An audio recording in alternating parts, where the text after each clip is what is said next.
But enough of this palaver. Let's get the show on the road.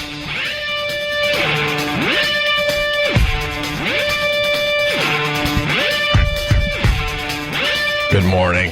Hi. It starts with a good morning. It always does, because we're courteous. Good morning to you. On this Wednesday morning.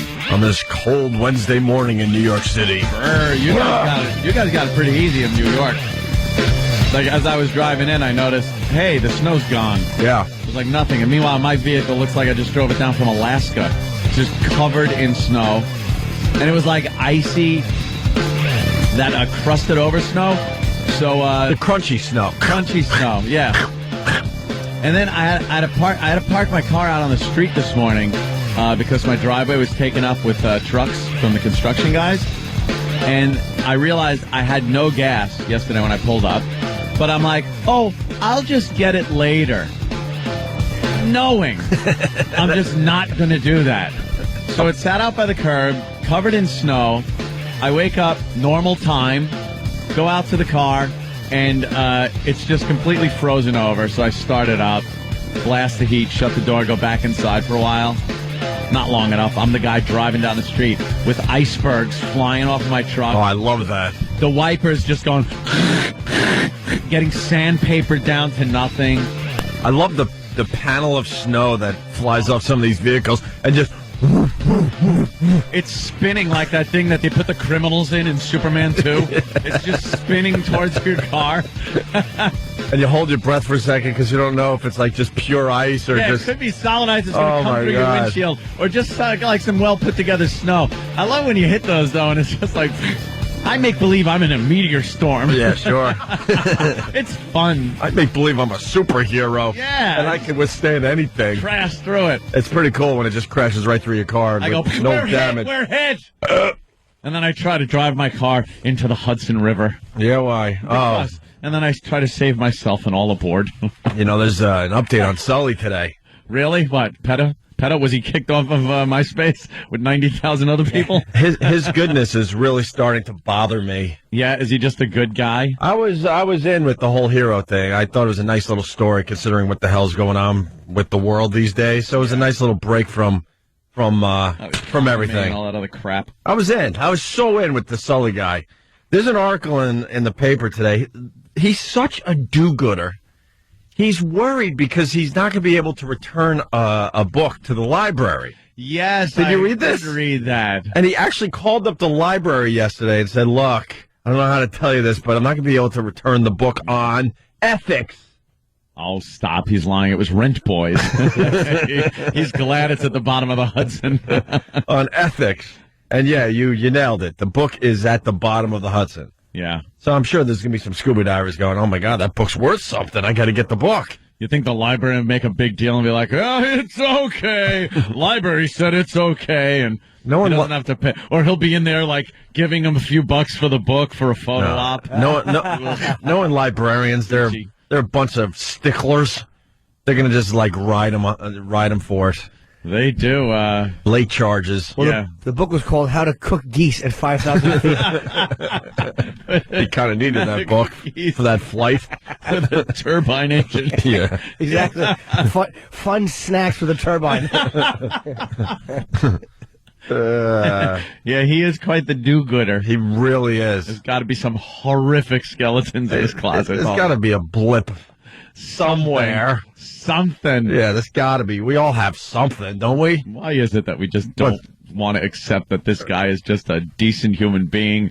Him and his wife shed tears over the whole event when they had their private moments together, talking about how he really thought it was going to be a horrific incident. Yeah. When he was coming in, he didn't have this, a brash confidence that he was going to be able to land that thing like he did. And when it comes to surviving, the pilots, they're pretty much the first ones to go. He said it was planes don't have the nose up when they crash. Right. Is what it is. He said it was a surreal moment, and and that it was just silence. Yeah, because he knew there was no engines running. There was nothing. It was just silence in the air. You just hear a little wind whipping over the wing. Oof. Him being a glider pilot, though, is used to that. Of course. That's all you hear in a glider, apparently, is just the wind over the wings. But when you have a An Airbus like that, you don't want to hear just air over your wings. Just amazing. Anyway, we just checked the mouse traps because some people care. How we doing? Sully freed the mice. Oh, that bastard! He saved them. He's everywhere. That do-gooder. Sully's just going around doing everything good for everything. He was putting solvent on the mouse feet to help nurse them back to health. Stupid Sully. What creepy is. Ruining our bit. I know. I understand he's been tending to the fish that he's landed on, too. He has a tank full of injured fish. We should put some peanut butter on that pedo mustache of his and let the mice do some nibbling. Yeah, rat and garanimals get stuck to his face. Yeah, we got electric mouse traps set at the other joint, and because some people out there care, we have no kills. Still no kills. 0 kills. Very surprised at that.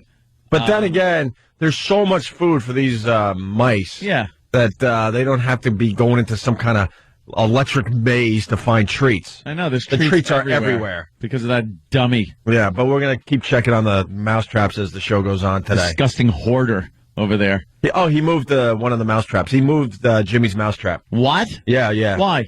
It was in his area. He wasn't happy about it. How about there's pests in your area? He wasn't happy about it. There's pestilence in your area, and the trap needs to be there because you're a slob, and that's why there's a trap there. And what about the rat poison? Did he move that? I don't know. Did he move those blue crystals, those delicious-looking blue crystals? They look like Pop Rocks, kids. Yeah. Let's pop a few of those in E-Rocks now. Oh. So wait, he moved. Was he mad when he came in yesterday? I guess. Maybe we get Sam or one of the guys that knows. He must have been livid because he doesn't like people effing with his stuff. Oh. And his stuff is the reason that there's so many mice in the place. Just to bring everyone up to date, if you weren't listening yesterday, this guy we work with over there, because he refuses to leave, he's the last holdout. Everyone else left and gave us this facility for the Opie and Anthony show. He's a hoarder. Yeah. Just piles and piles of stuff like you see on the news, those people that live among their own filth and they make tunnels because there's so much stuff in their house. Yep. He's one of those guys with his area. And he turned his little corner of the office into one of those areas. Where it's disgusting. Papers and old coffee cups, food, pizza boxes. It's just disgusting. Piles and piles. And then he chains his chair to a file cabinet because he thinks someone's going to take his dumb chair. He wants to take his stink chair. And then it says mine on the back of his chair. Oh. So what? Probably smells like one of those friggin' little rascals driven by an old guy with incontinence. What do you got on him, Sam? Well, Mars tipped me off that he sometimes listens to the show, so I think he didn't flip out and throw things like he has in the past because he might have known that we wanted him to. Yeah. But instead, he spent the whole time going back and forth, rearranging all the things that we had moved and mumbling things. Did he clean up and throw stuff away, perhaps? I think, no, he just moved them to other spots. Yeah, that's great. The mice will be like, hey, they moved it. Let's go away. Oh, yeah. Yeah, of course. Amadou Diallo was 10 years ago? No way. There's no effing way that was 10 years. What the hell's going on with our lives? It's tick-tocking away at a rate. Wait a minute. At an alarming Hold rate. on a minute. Yep. The famous shooting here in New York City was 10 years ago today. They just had a freaking graphic on the TV. Wow. Amadou Diallo, 10 years ago today? Yep. Dude, that is a quick goddamn 10 years. Oh, my God. That's it. Are you kidding me? Next 10 years goes by, and you're going to be pushing like 40. Well, yeah. That's terrible. No, you know. Wow. Late 30s. I mean, I can't keep that dream going anymore. That dream. I'm in my late 30s. We talk about that sometimes. Then people just think you look horrid for your age. I know. Well, that's right. You could BS about your age all you want, but you'll reach a point where it's like if you say you're still a certain age, people won't look and go, oh, he's young. They'll look and go, wow, does he look awful for 35? You nailed it, man. So you got to kind of just fess up after a while. You nailed it. Because when you live in a building in New York, this is why I need my house, because it's like living in a hotel and you walk through the lobby every day and everyone has a comment, whether it's as simple as "How are you doing, Mr. Hughes?" or "It's cold out there, Mr. Hughes." Mr. Hughes. Right. It's "Have a nice day." They always have to comment. There's one guy that always says, "Yeah, that's a joke. Wow, you look tired. Wow, you look this. Wow, you look," and I finally said, "It's not that I look tired. I'm blank years old. Yeah. Shut up." I'm not a kid. Right. I act like one. I'm immature. Sure. But, I present myself as youthful, but the reality is I'm not a kid anymore, and that's why I might look a little tired in the morning. It's like you're on inline skates and riding your bike, so he thinks you're 12. Right. He thinks you're a progeria kid. I do all that stuff still. I don't know what the hell's wrong with me. That makes me happy. Progeria kid. Oh, my God, he's one of those kids that are 12, but they look like they're, they look a lot older. But, where I live, it's my house, I guess, but it's in a building with a lot of other houses, and you have to deal with people every day. How many people do you deal with walking into your house? Just workers. Yeah, and they'll be gone, right? Yeah. I have to deal with other people's that live around houses as I try to get to my house. I've been written off by my neighbors. I've been written off as that's what you always wanted. The mafia guy that is a Catholic. I don't fit into the neighborhood. That's perfect for you. And then thank God Keith told one of the neighbors when Keith was there alone when I was on vacation once and Keith was taking care of the house. Keith decided to tell one of the neighbors that came over and asked where I was because he hadn't seen me a while, but he see Keith around the house.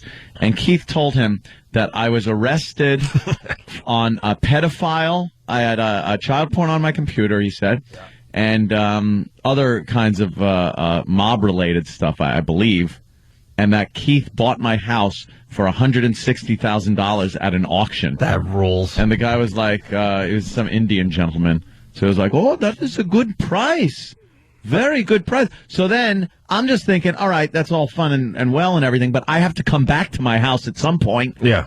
And now this guy's thinking that I'm around and, Who are you kidding? You don't care. And that I did other crimes besides my computer? But you don't care what they think. No, I really don't. You wanted them to leave you alone. I remember when you first bought your house, they were coming over with little treats and stuff. Well, and they were trying to get to know you. I'm kind of human about that because I do kind of feel bad that I didn't really reciprocate. But it was, I was going through a bit of a tumultuous time in my life as far as buying a house and trying to fill it up and things like that. So I really didn't have time to socialize. Mm-hmm.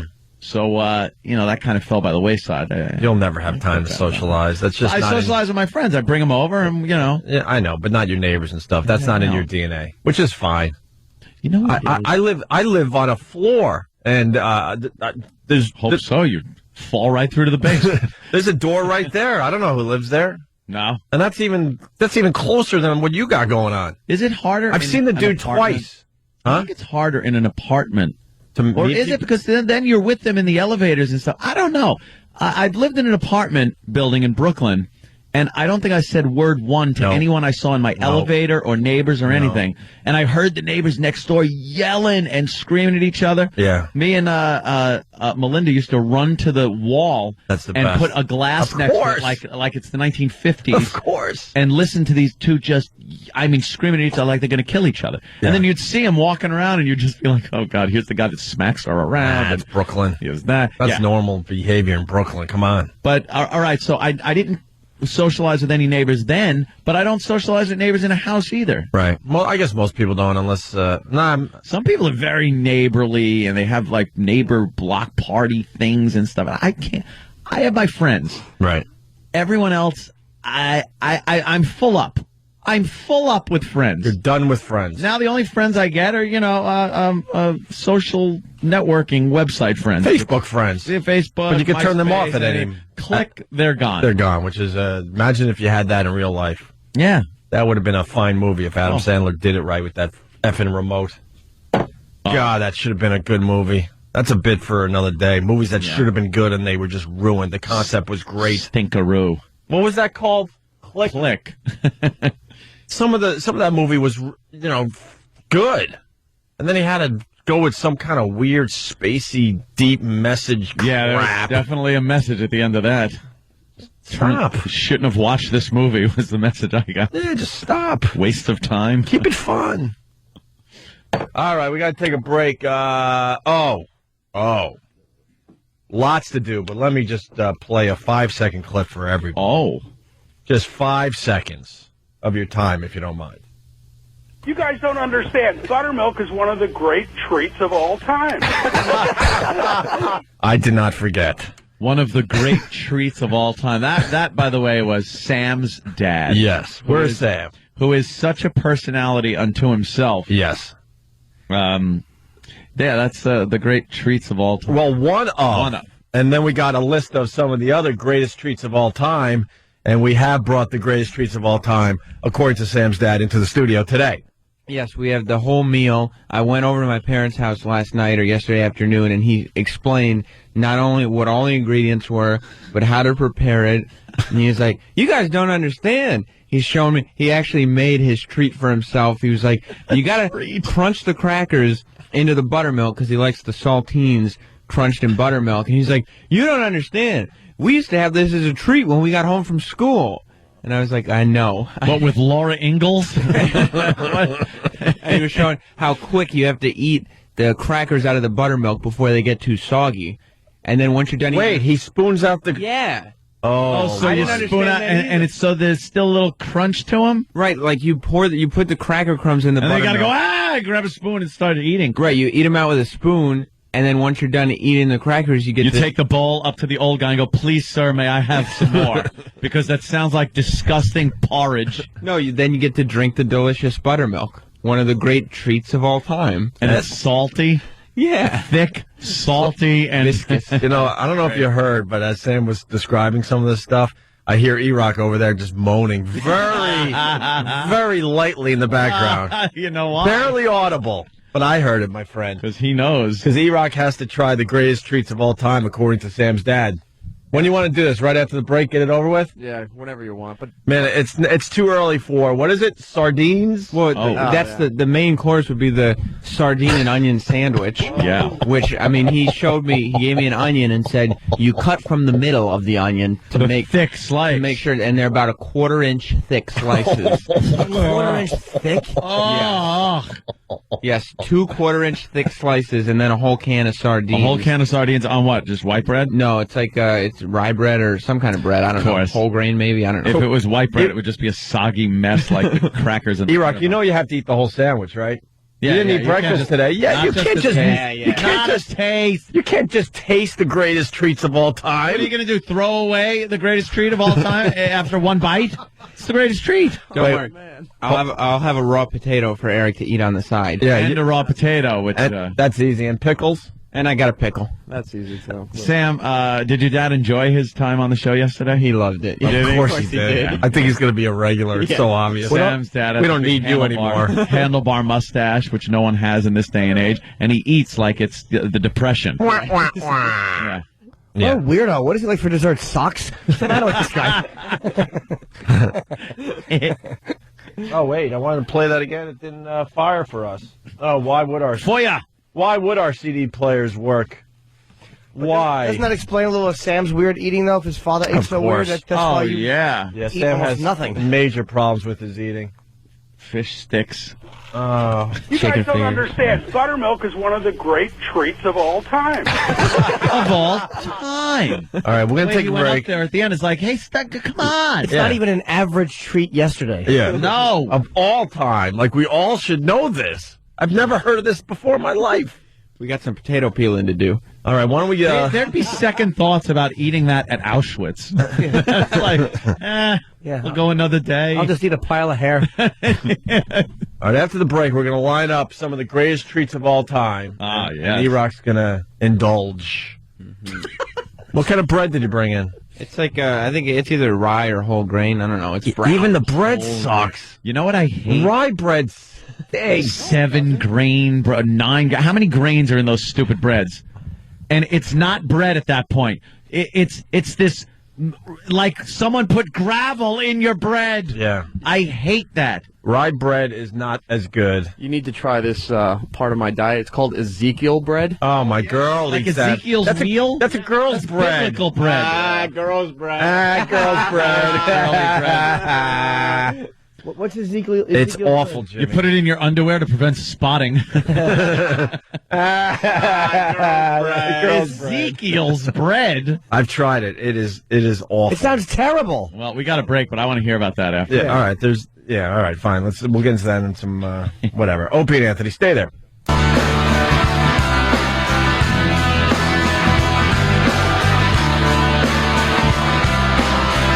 this one brings me back. I was trying to do something there, Stump Brain. This CD player is minutes away from getting the Christian Bale treatment. Oh, no. Minutes away. And you know how that tray pops out nice? I will snap it. The cup holder? Oh, yeah. I will snap that right off the machine. That machine is affecting our radio show.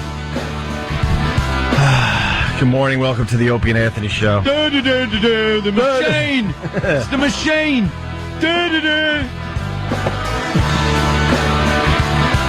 People think we're joking, but we'll be doing this radio show until the equipment officially breaks down to the point you can't hear us anymore. It's happening slowly but surely. All right, 877-212-ONA. The greatest treats of all time. Should we get into this? Yeah, I think we ought to do a little recap, I guess, for listeners that might not have been listening during the tail end of the program yesterday. Sam's dad. You know Sam, he's one of our guys here. Well, his father is a very interesting character, to say the least. Some people are calling him a weirdo. Well, Sam's dad is a weirdo. Weirdo's another word you could use. He's it's 2009, and he wears a handlebar mustache, one that kind of curls at the ends. Oh, yeah. It's big. It could go on anybody that sings in one of those barbershop quartets and look completely natural on that. It's a big one. Oh, it's a big one. And we thought it ended right there, where he just looked weird. He is weird. He's been wearing the handlebar mustache for 40 years. Yes, we all change our looks, right? Yeah. We all change our look from time to time. No. He found this handlebar mustache, and, man, he's sticking with it. Well, yesterday during our interview with him on the phone, during his phoner. Well, he demanded an official interview instead of just being a caller to our radio show. Well, he was being mocked relentlessly by us, so he decided to call in and defend himself. Yeah. So he, in mid-60s, grew this handlebar mustache to get his self-esteem up, I guess. And he says chicks were just flocking toward him, including none other than Sam's mom. So that handlebar mustache is responsible for us having Sam on our show. That's what he said. And you even being on the planet. I guess so. She couldn't resist that handlebar mustache. How bad was his self-esteem when that was the picker-upper? I know. What was on his face before that? Yeah, what's that covering up Stacy Keach's lip? That's hilarious. I had a photo of the Manson murders taped under my nose, and girls didn't like me. Sam, do you like the handlebar mustache? Well, I don't think I'd be able to cope if it were gone. You're You know what I so mean? used to it. It's your whole life. Yes. You know your dad with the handlebar mustache on. It's not an odd thing to me. So if he shaved it, you would be like, it's not even dad anymore. You right? notice that your dad gets a few more looks out there when he's walking around? I guess so. He does. Have you noticed? I gotta 'Cause ask. we all love looking at freaks. Yeah. I gotta ask you something, and you gotta be honest. All right. Have you ever noticed people chuckling as they walk by and just known they were laughing at your dad's handlebar mustache? Well, as I've gotten older, he does. I have noticed the looks he gets from like the supermarket attendant or something. Yeah, Just that's kinda exactly what I'm smiling thinking when of. Yeah. And I mean, there. But have you heard like "You dick" or anything like that? nothing that blatant? Not that blatant. But I think he likes the attention. He likes. He likes apparently. the attention it brings him. Yeah. And in his mind, and I think it's true, people look at him like he's somewhat a person of importance. Of importance. Because why else would he have that facial hairstyle? It's a person of importance back in like 1905. Yes. That's when he would have been maybe a Wall Street executive or something where, you had the handlebar mustache and you're like, wow, so we've just made another $12. He's old school important. Yeah. And his treats, as he calls them, Yes. are also old school because as we were talking about the handlebar mustache, we were kind of goofing on old things and the bicycle with the big front wheel and the little rear wheel and a monocle, I think was brought up. That was brought up. A monocle. Does he wear a monocle? He doesn't. And then his food habits and his eating got brought up, and that too is very odd and very old school in a way that nobody in this day and age would, like when he brought up buttermilk, that he drinks buttermilk. That was odd enough. And then wait till you hear what he does with it. But it's just, that was like something you would do, like, let's grab a glass of buttermilk, you and me. Yes, buttermilk. Then we'll catch the show on the Great White Way. Literally, white way. Yes. Wonderful. Not a Negro in sight. Obama president now. Well, I know. Right, I was just talking about the old days when times it have changed. kind of like that. Very racist society back then. I think Handlebar Mustache says racist. Really? Yeah. Well, Wow. What else does it say, Like a Sam? Let's be cowboy honest hat. with each other. Jeez. Your dad's not up, right? We're not going to get scolded again today like we did yesterday. I hope he's I don't know. I wouldn't put it past him to have gotten up at 6 o'clock and just turned the radio on. Oh. No, right now he's got that Fred Mertz stocking cap on, and he's snoring like. And the little candle on the side of his bed, the flames going in and out as he snores. We got a guy who wants to defend the handlebar mustache. All right. Good luck to you, Gene. Hi, Gene. Hey guys, how you doing? You sound like you have a handlebar mustache. Well, I could have one, but my fault. I'm getting to the point where my mustache is long enough I can do that. Right. I'm 41. My dad is like 71, and he's had it forever since I remember him as a kid. My father's always had it. It's a little thin. It's not as big as that other guy's father. Sam's, yeah. Sam. Yeah. It's he uses saddle soap on the ends. And, Saddle soap? Yeah, it's in a round can. He rubs it off and curls it up. It's thin on his ends, and they're very well-defined curls. He doesn't get any comments, although what he does get is the Indian fellows from India that he knows, like parking lot attendants where he used to work.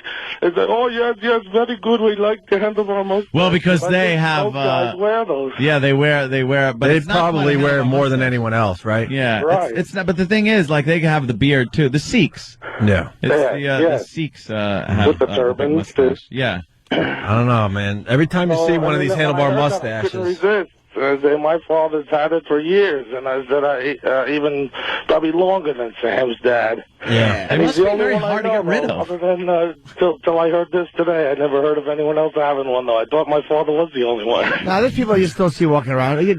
yeah, You shave it. That's how you get rid of it. yeah. You just Yeah, it's an Like you easy. said, snip the if he ends. was- It's an easy solution, my friend. Yeah, if he Snip, shaved it, it snip. wasn't dad. Because my father accidentally shaved his mustache once when I was a kid, and we were freaked out as kids. He wasn't dad anymore. Wow. All right, Great, a Jim. curly Sounds flavor tragic. saver. The Yes. saddle soap is like. How does now? Is your mom still around? Yes.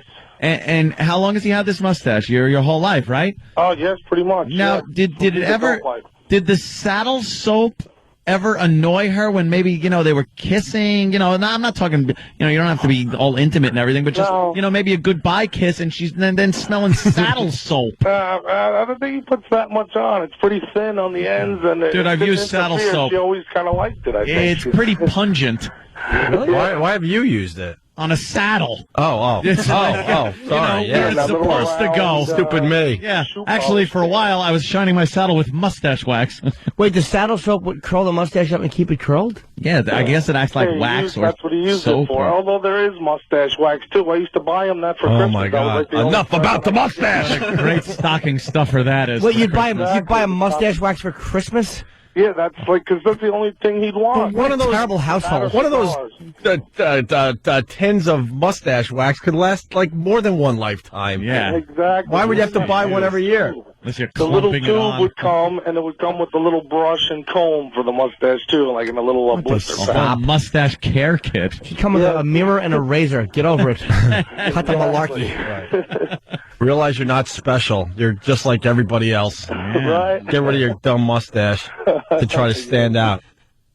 Oh, sorry, Sam. You're still here. Yeah. Hi. Oh, boy. All right. Gene, thank you. You're just an odd man with a weird palate and an effeminate son. All right, so we got the greatest treats of all time in front of us here, right? Yeah, we got As per Sam's dad. Yes. There's the Wow, buttermilk. look at that. Let me hold that a minute because I want to. It's 1.5% milk fat. What does that mean? I have no idea. It doesn't sound like that. Doesn't sound like a lot. I've never seen buttermilk before. No one has it. This Right. is all right. Especially me. There's Yeah. a problem here already. Uh-oh. This is cultured low-fat buttermilk. We don't want low fat. We want buttermilk.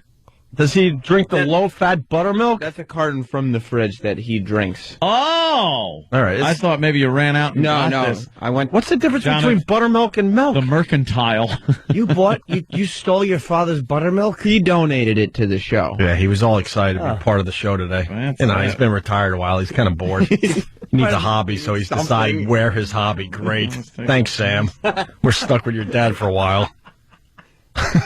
He's just going to be calling even after you get rid of me. Like the unmistakable taste and limitless possibilities of our buttermilk, Yeah. whether it's in a stack of pancakes or a recipe for your favorite biscuits, Biscuit. Garlic Farms buttermilk always adds more. The key to life is what you add to it, and adding something is what we do best. So I guess whether you're crunching up crackers or Right. pancakes. It's amazing. It has a specific scent. It smells like spoiled milk. It does? Yes. That's Oh, what perfect. And it says their slogan up top is "Add something." Exactly. Does that mean just add something to it? we got some saltine crackers. All righty. That seems that's a handlebar mustache. And you know how to break them up just right? Yep. Because we learned if you're going to have the greatest treats of all time, or some of the greatest treats of all time, you got to break up the crackers on top of the buttermilk in such a way, right? Right. And it's a regular onion? It's not even like a red onion? No, yeah, this is just, we got a regular Ugh. onion. Here's the bread. Brown and grainy. Yeah. This is just hard.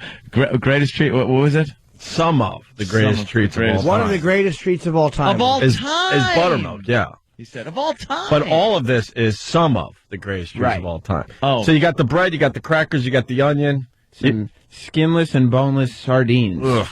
In pure olive oil. All right.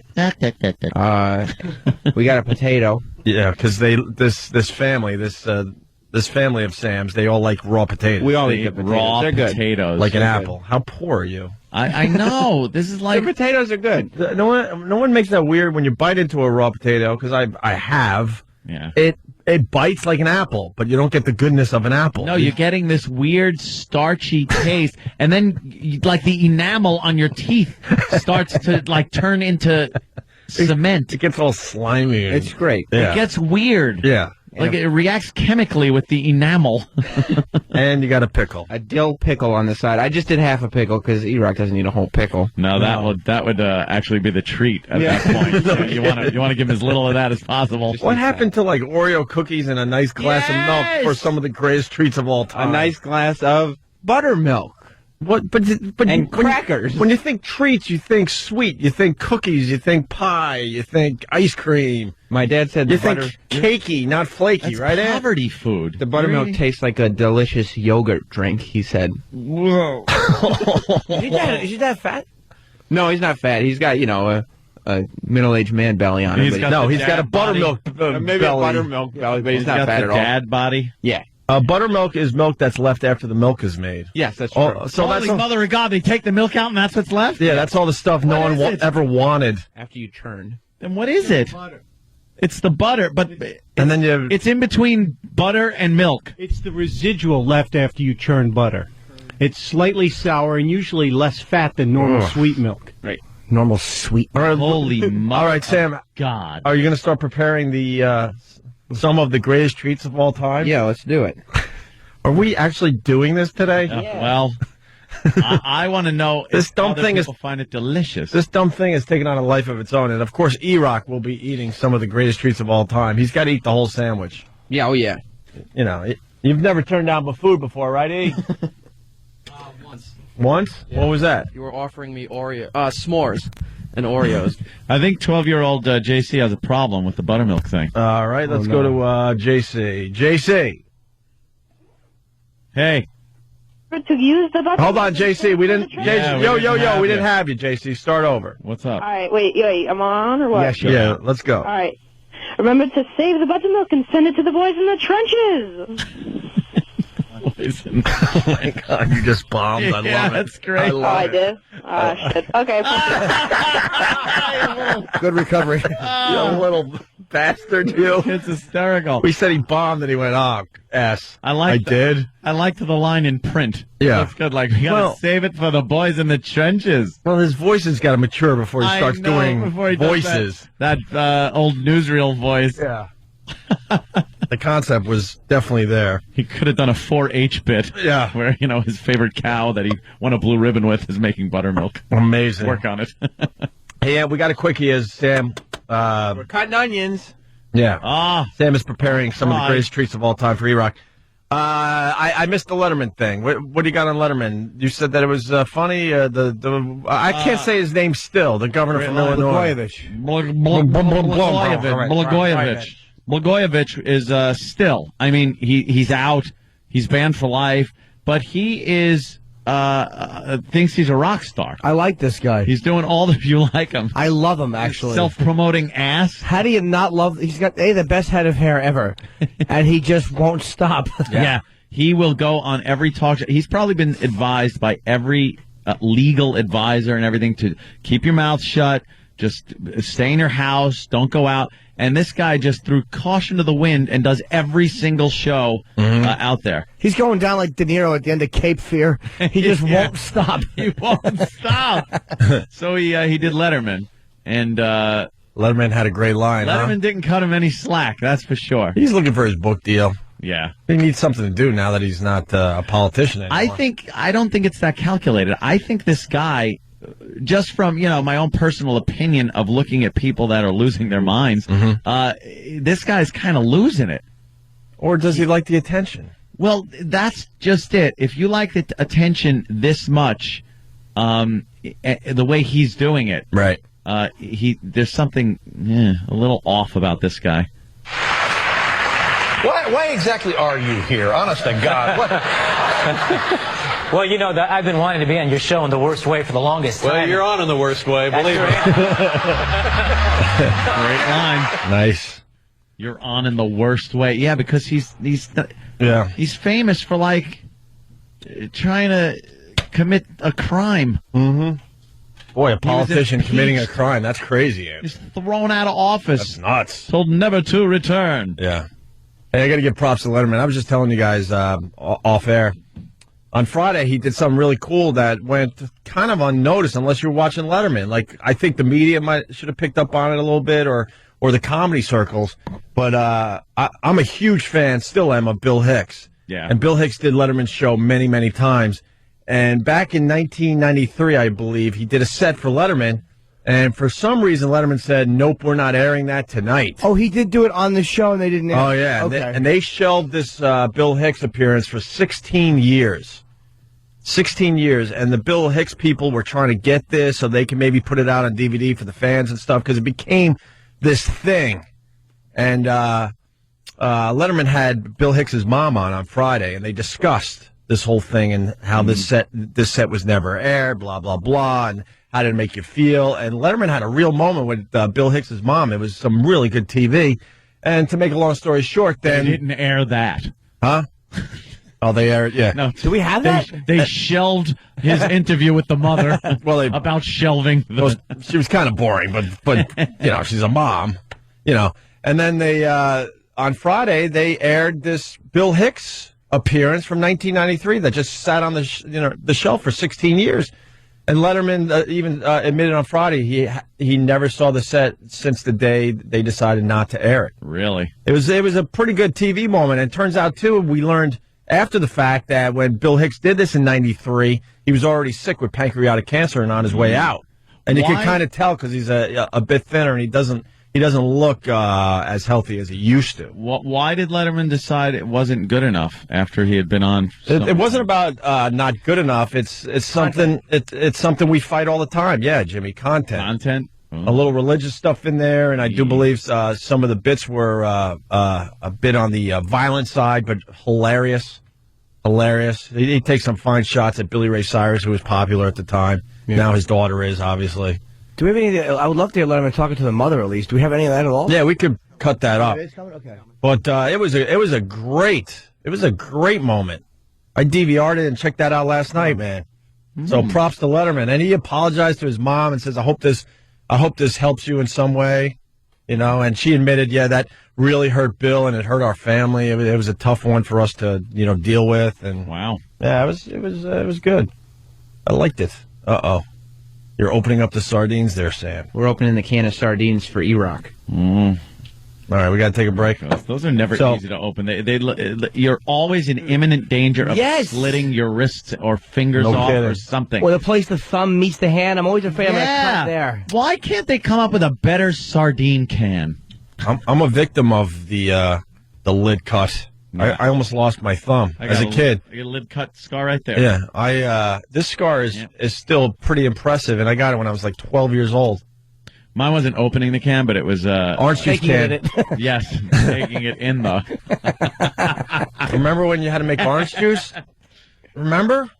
Oh yeah. I don't think anyone makes their orange juice anymore, and that was one. Like as a kid, they're like, "Yeah, you want to make the orange juice today?" And I'm like 11 or 12, and I pushed the lid down after I with the can opener, and I pretty much I sliced my thumb almost right off, or a nice chunk of it. And they were able to stitch it back together. I still got a nice looking scar. Mine was the top of a Campbell's soup can, and took it off, ate the soup. It was wonderful. Threw away the can and the lid, and then went to take the garbage out, and the garbage was stacked up pretty high. Uh-oh. So I pushed down on the top of the bag, and the lid cut right through the bag, right through the palm of my hand. Yeah. It's like, why do they make things? This is dangerous. It's like playing with razor blades as a kid. Yeah, You're playing with razor blades. Let me throw some razor blades in the garbage and then press down on the top of it willy-nilly. I'll throw some broken glass in there. Sure. All right, E-Rock, get ready. You're going to be trying some of the greatest treats of all. Ugh. I'm not a fan of the sardines. Ew. Nope. They're actually tasty. Let me smell that. Sardine sandwich? They smell fishy, I would think. Yeah. I actually like sardines because they're an excellent comparison. Whenever I'm in a tight situation, I bring them up. Yeah, well, of course. This is like I've had bad jokes packed in like a can of sardines. Ta-da! Sardines are one of those foods they say is like one of the best things you could have. Too. What? Is it healthy? Extremely. How much sodium is in sardines? Extremely healthy sardines. It's one of the world's great treats. No, it's not. It isn't. And we'll prove that when E-Rock attempts to eat a sardine onion sandwich canned with fish buttermilk and buttermilk. How did your father ever eat? What's wrong with him? All right, we got to take a break. E-Rock, get ready. Yeah, you're up next. Opie and Anthony.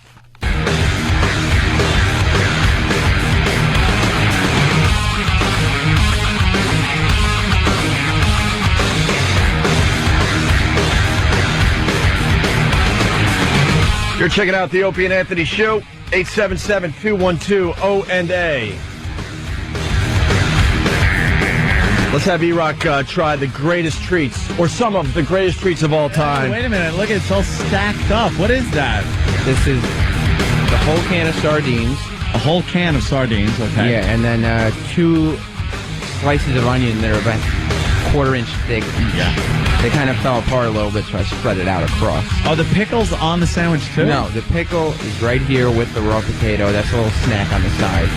Oh, a little snack. And then I waited, I didn't put the buttermilk concoction together yet because you got to eat, the crackers out of the buttermilk right away.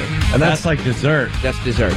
And your dad would be proud of how you prepared some of the greatest treats of all time? This is he would look at this sandwich and say, "Oh my goodness, what did I do to deserve such a treat?" You're an ass. Here, present some of the greatest treats of all time with the pickle and the raw potato. Okay. Get a little picture here before we move it over to E-Rock. It's prison food. Look at it. It looks like it belongs on a prison tray. Yeah, absolutely. You gonna eat that?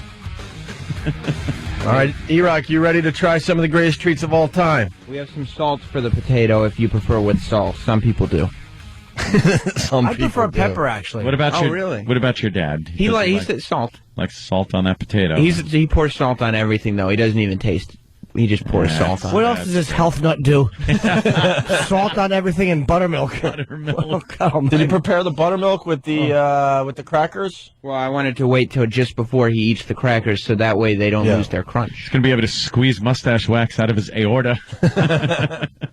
But I definitely think you should start with the sandwich because, as we discussed, the cracker buttermilk concoction is a treat. It's like dessert. But it's timely. So how does you got to watch the timing on that one. How does he wash down the sardine sandwich? How about if you have the buttermilk and occasionally you sprinkle a cracker in when Fatso has to wash down a little bit of, I'm just for the bit. He just threw his arms up in the air. Now, when he wants to wash down some, you give him a little bit of buttermilk and you sprinkle some cracker and he spoons it into his mouth and that way you're eating a little treat along with the sandwich. I want to keep the authenticity of Sam's dad and his consumption habits. Does your dad ever just drink buttermilk in a glass? Oh, yeah. Well, okay, then that's fine. Then give him a little glass of buttermilk to wash it down. Would anybody like to smell the buttermilk? I'd like to smell it, yeah. That's a lot of wash. You don't even have to get it too close. Oh, it's strong. Oh, my God. It is very strong. It's like soury. I can't smell that. It kind of smells like it's the milk went bad.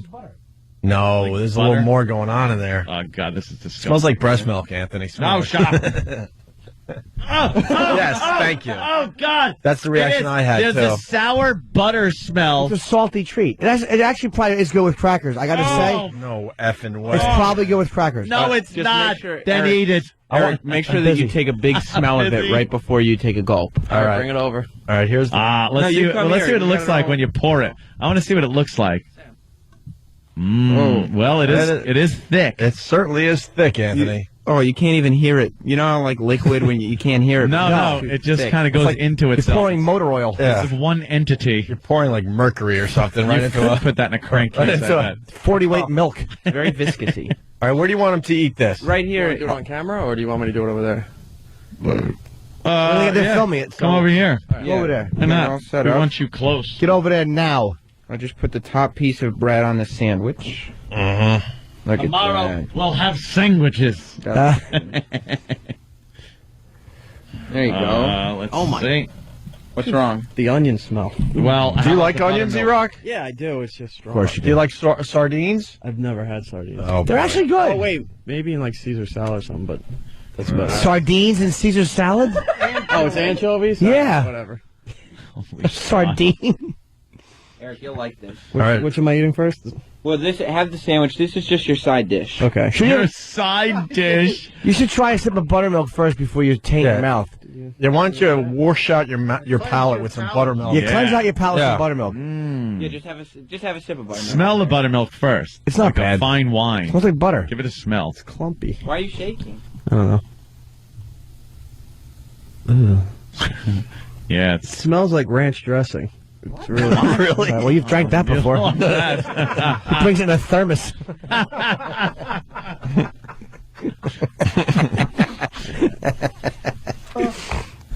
All right, a little swig of buttermilk. Have a sip. Just, yeah. Hey, Sam's dad drinks it. Go ahead, here we go. It's probably good, E-Rock. Yeah, it is good. It's terrible. Oof. Here he goes. What's wrong? Enjoy it. It's a great treat. Yeah, enjoy the buttermilk. Oh. What happened? All right, so the great treat so far. It's a bust.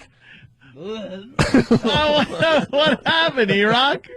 Is he enjoying it? He's gagging. There's buttermilk all over the garbage. And It's just dumb buttermilk. What happened that it made you gag like that? Well, the salt separated from the what tastes like really sour milk, so you're getting the best of both. Is it really that bad? It's not bad when you first drink it, Dude, but as you start to, it starts to separate. And people like butter. People like milk. That is the byproduct that's left over. Yeah. Why would you drink it? Why would Exactly. you? Buttermilk stinks. You want some crackers? Well, you got to put it in the buttermilk. But that's dessert. all right, let's Yeah, Let him don't now spoil have the his boys' first meal. His right, E-Rock actual is- first course, the sardines, onions, on some wonderful green bread stuff. No, take a bite out of the middle. Oh, shut up! Hey, wait! Why don't we cut the sandwich in half so you get a nice bite of goodness? Well, he's eating the whole thing. You have to. Yeah. Yeah. Oh, I can. Take Oh, a you bite got out, to eat right that out of whole the middle. thing. Wait. There you go. Come on, kid. All right, he's lifting up the sardine and onion sandwich. Perfect for 7 o'clock in the morning. Hey, he's dropping the onions out of the sandwich. Yeah. Don't lose any onions. What's wrong, boy? You miss out on flavor. All right, he's about to bite into some of the greatest treats of all time, according to Sam's dad. The middle, not the side. There's no. You're an ass. He's shaking. Why are you shaking? Because this smells horrible.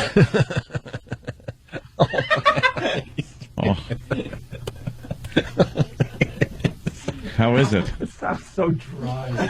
Yeah, I know. You hear that? He's making a face. He's not happy. Eat the canned fish. Good. It's not as bad as I thought it would be. Oh! So it is the greatest treat. It's the onions that is making this worse. Have another bite. Mm-hmm. What is can't it? Suck down the first part. Well, wash it down with some buttermilk. Yeah. You have a Come delicious on. beverage there. Yeah. Taste. Huh? Make it into a nice buttery, salty, milk byproduct, fishy, pasty. Yeah, wash it down. Wash it down with some Byproduct. Enjoy a nice sip. Thick buttermilk. This. There you go. Come on. Come on, Iraq. It should be drained out of a Trojan. Here he goes. Come on, Iraq. You can do Taking that. down that buttermilk, washing down that. Attaboy. There you go. Oh, my God. Oh, he's shaking. He's shaking. Oh, no. Have a bite of potato. Have a bite of potato. Potato, that'll help that'll out. fix There you it, go. right? Bite of raw potato. Raw potato. Raw potato. Shut up. A big bite. Big bite. God. Big bite. There That's you how go. Sam's dad does it. There you go. Oh, God. It's like he just ate a rock.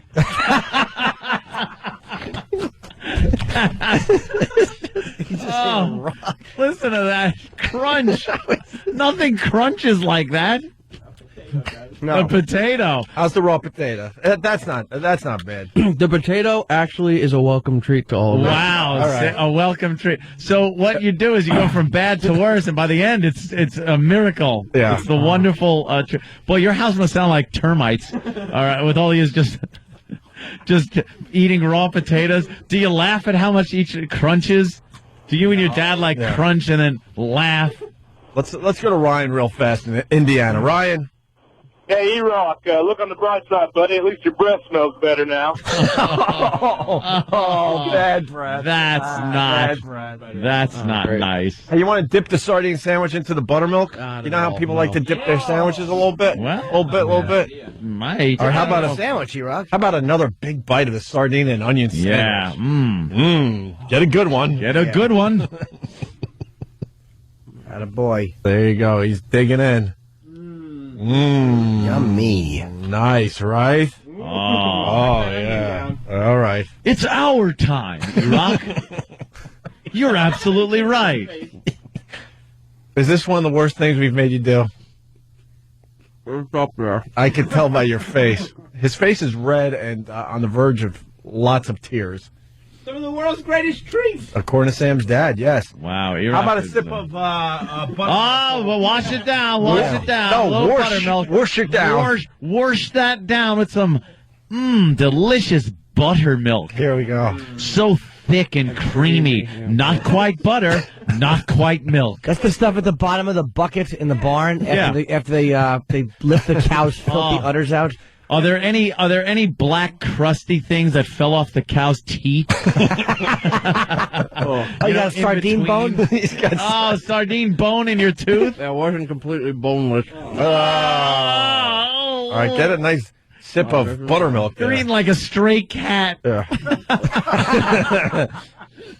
Come on, let's get some buttermilk in there. I'll wash it Get all a down. good one. Nice big gulp will wash that right down, Iraq. They do scrape the buttermilk, They right? scrape it from the bottom of the barrel. Oh, Yeah. yeah. It smells sour. Yeah. Oh, it's all the goodness that's left over. It's probably a little like cow urine in the milk. Oh, yeah. Yeah, it's got to be. It's a little of everything. Might even be some, baby maker in there. When you look at a cow's udders, there are a lot of nooks and crannies in between the udders, and what collects in there is this dirt from it's sweat. it's manure, Yeah. it's sweat, Yeah. it's other stuff, and it actually forms these flat plates of gunk that fall out into the milk and make black speckles. And I know that when they do the buttermilk, that's part of the byproduct also that is filtered out and put in the buttermilk. Yes. Like hardened scabs in a way of gunk. That's what makes it so salty, to tell you the truth. It's the bovine sweat that you're getting from the cow teat. This is starting to look like rice pudding. Oh, good. Enjoy it. What? It curdles real fast? It's getting a little clumpy. You're going to say that about your waist later, too. Rice pudding. That just... It smells like curdled, cottage cheese. There's a little cottage cheese smelling. that's been left out a little too long. Right. Enjoy your treat. Nice, big, warm mouthful, E-Rock. Delicious, warm mouthful. Make sure it's nice and warm. Yeah. It's nice to What a treat, Sam. That's pushed away. Right. He's shaking here. chew your big milk, one. E-Rock. Chew it. Big gulp. That's right. Swallow that. Oh, God. Oh, he didn't quite make it. Held it in the mouth too long, did you? Best thing to do, hold your nose and swallow it, then ask him to drop you off. Oh, God damn. Look at that garbage pail. Oh, it's a mess of buttermilk and sardine bones. Yeah, why don't you bite into the pickle? Yeah, maybe the pickle will be a good treat now. Yeah, some of the greatest treats of all time. We haven't even touched the pickle yet. It's like you're having dinner over Sam's house. Yum. This is great. Pickle's all right. What's wrong What's the matter with the pickle? Doesn't go good with buttermilk? Who would think that a milk and pickle didn't go well together? Buttermilk. Buttermilk, yes. Buttermilk, yes. Nice, warm, viscous buttermilk. More sandwich now, I think, right? Yeah, well, another big bite. I was thinking more buttermilk. What's wrong with you, Jimmy? Switch it up. Switch up the order. A little bit. A nice big gulp. I hope it's getting warmer under these lights, too, because it's much better warm. Then it's like a creamy custard. Yeah. It's almost like a custard. Yeah, enjoy. Why don't you pour some more of that? No, I've got enough. Thanks. I don't know. Enjoy your coagulating beverage. E-Rock, could you just give us a nice gulp of buttermilk? It's pre-soured. Yeah. Let's play rodeo with the buttermilk. Let's see if we can keep it down. Nice big gulp. That's a whole shot you got in there. You should be able to down that entire shot. There you go. Come on. If that was Jaeger, you'd be doing it. That's right. All right, here goes There E-Rock. you go. He's trying to chug the buttermilk. All right. Your beverage is clotting. This buttermilk is not disappointing It's anyone. forming skin. It's horrific. Oh, on the top? Yeah. Oh, no, it's not. It's forming skin? All right, we all got There's sardine in there. All right, give us a good gulp. Here we go, E-Rock. Big gulp. Some of the greatest treats of all time. Just sip it. Nice You can do it, big boy. gulp of buttermilk. Come on. Thick. All the way, all the way. You feel the skin sliding down your tongue?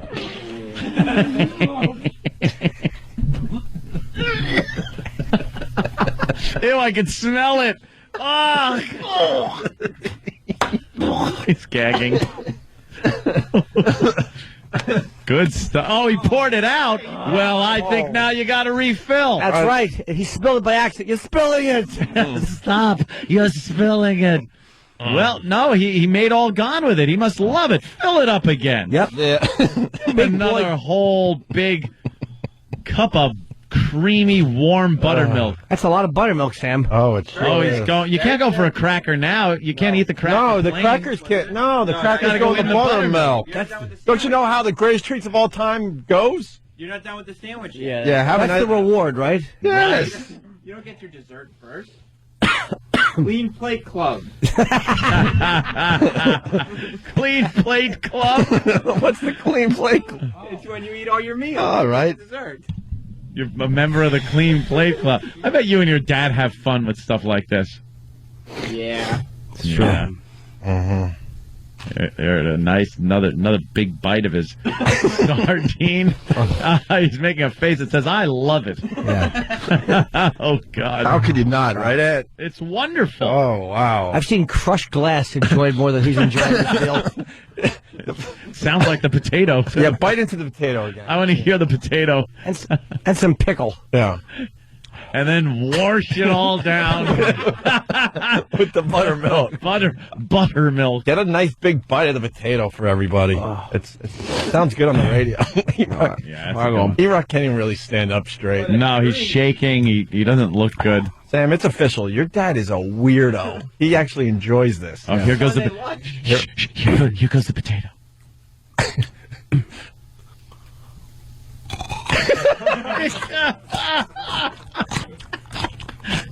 Raw potato. Doesn't it sound wet and uncooked? It sounds awful. But it's so inviting. I've never been able compared to to everything else. hear something that tastes awful. Yeah. That sounds terrible. This is the best part of the meal. It kills the taste of everything else. Oh, good. All right. Some sandwich.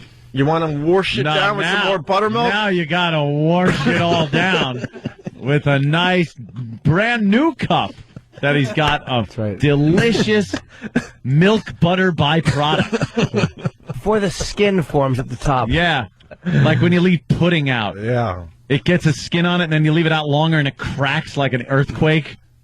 Yeah. Good stuff. Good stuff, right, E? Oh, yeah. Come on, E-Rock. All right, E-Rock. It's like drinking out of a giant zit. If you're just tuning in, E-Rock. He just put the cup down after Jimmy's comments. He's taking a little more time. Oh, it is. Isn't it like pustule fluid? Yeah, that's true. How else can we describe this? Some That's kind of good. sample. Yeah. You ever squeeze one that just takes so long, and then it finally gives and just all over the mirror? Yeah. Yeah. All right. You do All it. right. Are you actually chewing the buttermilk? Some people want to know. You're supposed to. Is it lumpy yet? Not yet. This buttermilk, Roll that around in your mouth. the buttermilk really changes form pretty quickly. Yeah. Yeah. If you're just tuning in, E-Rock is enjoying some of the greatest treats of all time, according to Sam's dad. Yes. This is amazing because he really doesn't like this. No. Well, the buttermilk. Wow, look at that. It's a big, nice, full cup again. No, that's okay. I've seen it. Yeah. do it. All right. It's Let her- globby. Don't go with a little dab will do you either. We're No. looking for A a mouthful. nice big mouth. Wait, could we have him do a little in his mouth? Oh yeah, A little gargle, so- like you a know- little swish it around. Yeah, sometimes you use the drink that you're washing down everything with to Yeah. kind of cleanse your teeth and your palate Yeah. and your tongue. Swish it around. Why don't you swish that around your mouth a little bit? Yeah, you should, E-Rock. Stephen S. from Bayshore, usually good with the lines. He's just writing today, E-Rock effing rules. Yeah. No jokes, just saying E-Rock effing rules. Yeah, swish it around your mouth Go ahead. before you wash out your mouth. Looks like he's drinking a tumor. There. Jesus. Oh no. Now swallow that delicious thick. It came out.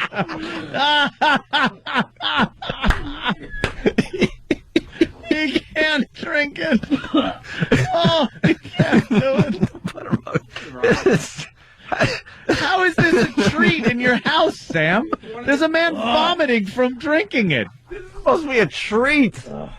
E-Rock, why don't you bite into the potato, because that's the only thing that helps you How about out. some pickle? I think that'd be helpful. too. Yeah, Just get that pickle. How about a combo? A little bite of the pickle and a nice big bite of the raw potato. Yeah. Is it an acquired taste, or I don't understand? It's just it's one of the great treats Of course. of our all time. We figured that out. I say you enjoy some pickle without the potato first. I don't like the way you're trying to kill the pickle taste. I know. That's cheating, and it Get bothers that me. pickle. You're wasting. You seem to like likes the pickle, last time, though. Sure he especially does. right after the buttermilk. Ah, the pickle has got to be very inviting at this point. He's angry. What's wrong His with face looks angry. Now you don't like the pickle anymore? Why do you have such an angry face? I have no taste buds left. This is burning. He looks like little Steven on The Sopranos. He's making that. Yes, Sil. Yeah, thank you. I can remember his character name. And a big. There he goes. Eating a granite countertop. Oh, E-Rock. Ant's taking video with his flip. Oh, yeah. I'll put some of this up on my Facebook later. And I've been sending pictures out to all the followers on Twitter. Opie Radio on Twitter. I'm sending pictures out as E-Rock enjoys the greatest treats of all time. Or some of it. Of all time. Yeah. I want to know in time what some of the other treats are. Yeah, Obviously. Yeah, not today, though. No. That would be No, we're crazy. concentrating on the wonderfulness of the buttermilk. Around the holidays, your father will enjoy a gravel driveway. Did he eat up the sardine sandwich? Only half. No, only half, open. Oh, well, he's got to finish that up. What do you want to do, E-Rock? People starving. We're heading toward a break, but what do you want to do? I want to die is what I want to do. More sardine. All right, how about how about the grand finale? Let's go with how you want to do this, Ant? One big bite of the sardine sandwich, Yeah. throw in the buttermilk, and bite down on the potato all at the same time. Pickle. Pickled potato? Because he loves that potato. This is the grand finale. You know how you see fireworks and you're like, ooh, and then it's finally, the ending? Yeah. Big bite of the sardine onion sandwich. How do you want to do this? Bite into the potato and then drink the buttermilk all at the same time, or one after another? Yeah, because you want to rapid fire. Taste. Rapid fire. All right, how about this? Listen to me closely. You got a big bite of the sardine sandwich, bite of the potato, drink the buttermilk, bite down on the pickle, swallow it. End of enjoying this. But one after another. Yeah. I want your rapid mouth fire. full of everything. Yeah. Sandwich, potato, pickle, milk. All right. No. Sandwich, potato, milk, buttermilk, pickle. Oh, yeah. Attaboy. End with the pickle. Here it is. The grand finale. And you got to do that until you swallow it. If you spit it back out, you got to do it again. Put it, get it all in your mouth. Okay, here's a big bite of that sandwich. You put in the sandwich. Sounded like Don Corleone in the tomato field. And now the potato. Ooh, nice. Ow. All right, keep going. Don't swallow too much. Milk. Big mouthful of buttermilk in there. And big mouthful. And don't puke until you get to the pickle. It All right, hold it in. Hold it in. It's gone. No, he's trying out. It's gone.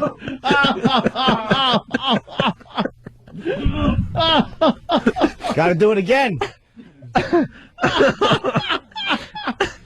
Oh, this poor son of a bitch. And it's just, this isn't even like Fear Factor food. This is something that Sam's dad eats and enjoys. It's not just what he enjoys. What is it, Sam? These are some of the greatest treats the world has seen. It's my dad's typical Sunday lunch. Yeah. Like a lazy That's Sunday what lunch. makes this so great. I mean, we could do this. We could get the same reaction from Fear Factor crap. Yes. This is regular crap.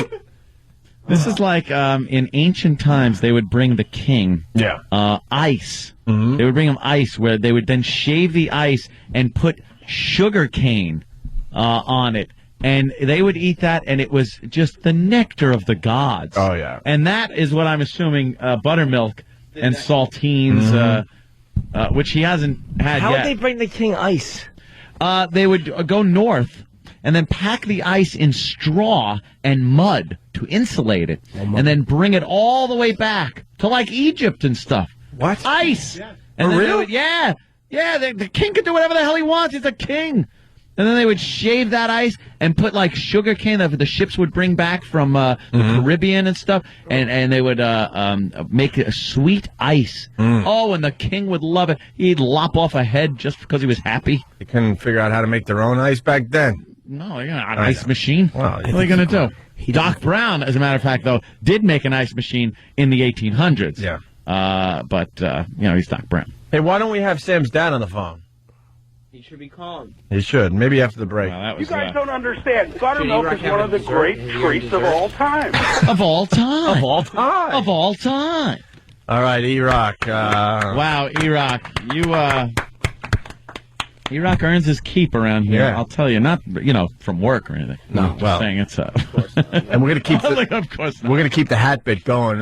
This Friday, what kind of hat are we making? Are we gonna go with the cabbage? I think a hollowed out piece of cabbage, but it has to have some kind of adhesive. So we need something sticky. Mayo. Maybe honey. Mayonnaise on or his honey or head, something. and then we just slap, and we can cut it like a Mo haircut. The cabbage, so it looks like a green retard hair. We're making him into Cabbage Head. Yeah, Cabbage Head on Friday's show to keep the hat oldie time football going. helmet. Yeah. Made All of right. cabbage. You're right, E-Rock. No. Is buttermilk is that E-Rock? I have a question. You want to taste it, Jimmy? I don't want to, but Dave is lurking, and it looks like he wants some buttermilk. I'm wondering, David. is it that bad? I don't know. He's Jewish. Is he allowed to do this? Yes, he is. It's only buttermilk. I don't know. David, come here. David. Is it kosher? I bet you he's not allowed to do this. Sure he can. Is that kosher? He's not. David, are you allowed to drink buttermilk? Yeah. I don't see why I wouldn't be allowed to. It's just butter and milk. It's not anything against the Jewish religion. All right. Of course not. Jew allowed to do that, though? Jews? I think a Jew would be allowed to drink buttermilk. No, I said, are you allowed? Oh, am I allowed to? I think I would be allowed to drink buttermilk. It wouldn't be anything wrong with it. Or a It's fresh just- cup. It's just a Isn't drink. there something about why don't you have a ham sandwich, too, you friggin' don't know anything about the Jews? I'm not going to eat a ham sandwich, no. No? Of course not. That's crazy. No, I wouldn't do that, but I drink some buttermilk. Hey, try the buttermilk and tell us what it tastes like. I want to get him a clean cup, though, not one E-Rock spit back into it. Yeah, that's true. Good looking out. I wouldn't do that. All right, we'll do it after the break. Looking out. We'll do it after the break. No, let's do it now, I guess. Okay, let's hurry up. We're late for a break here. That's okay. We'll catch up sometime. Yeah, He puts the hat on. This kid's prepared. All right. David is going to try some buttermilk. He's smelling it. What does it smell like, David? Huh? Smells like butter. Jeez, you got your nose way in there. It doesn't smell like milk at all. No, it smells like butter. Smells exactly like 100% butter. Yeah. No, it doesn't. I'm To me, telling it smells you. like butter 100%, yes. They wouldn't have had that reaction if it smelled like butter. Yeah, it really smells like butter. There's something else going on with it. It smells like butter. Has a bit of sour. Does it smell like milk? No, not at all like milk, no. All right. Okay. Try it out. All right, give it a swig. Oh, man, this kid loves his buttermilk. I've never seen anyone happier to drink anything. What do you think?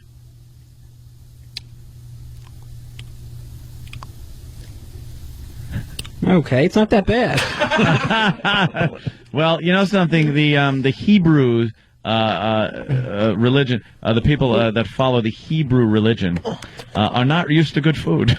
You know what? It kind of tastes like a liquidy cottage cheese. Yeah, that's exactly. It tastes like cottage cheese that you left out a little too long. Or Yeah, like a liquidy. Yeah. All right. We're going to take a break. Disgusting. Thanks for ruining the segment, Dave, by having no reaction whatsoever. That's sorry, that's it's perfect. It's not that bad. That's to me. beautiful. Different tastes. I understand. Yeah. Not that bad. E-Rock rules. We'll continue. Opie and Anthony. You go to ondaradio.com. It's a bunch of pictures from E-Rock enjoying some of the greatest treats of all time, Anthony. Very interactive out there. Called. That's where the pictures are right now. Opie and Anthony. Although, I don't know if I put that under the subheading of good news or great. It's very good news. Wait till you see the picture of the aftermath of he splattered the greatest treats of all time everywhere, like he just blew his brains out. He's a messy eater. Jimmy's going to be at Caroline's this weekend, starting tomorrow night. Tomorrow already? Wow. Tomorrow through Sunday. Wow. I can't believe it's tomorrow night. 212-757-4100. I get this whole thing I'm doing with the great treats of all time, actually. It's my closing bit. Wow. Where I juggle the sardine sandwich, the potato, the pickle, and the buttermilk, and I ingest them all at once. Yeah. Take a bite out of each one as it passes by your mouth while you're juggling it. Yes. That's fantastic. While my toenails are being chewed off by an invalid. Hey, can we get a mouse update, too? Just something to think about. One of the guys in the back office, see if we caught any mice.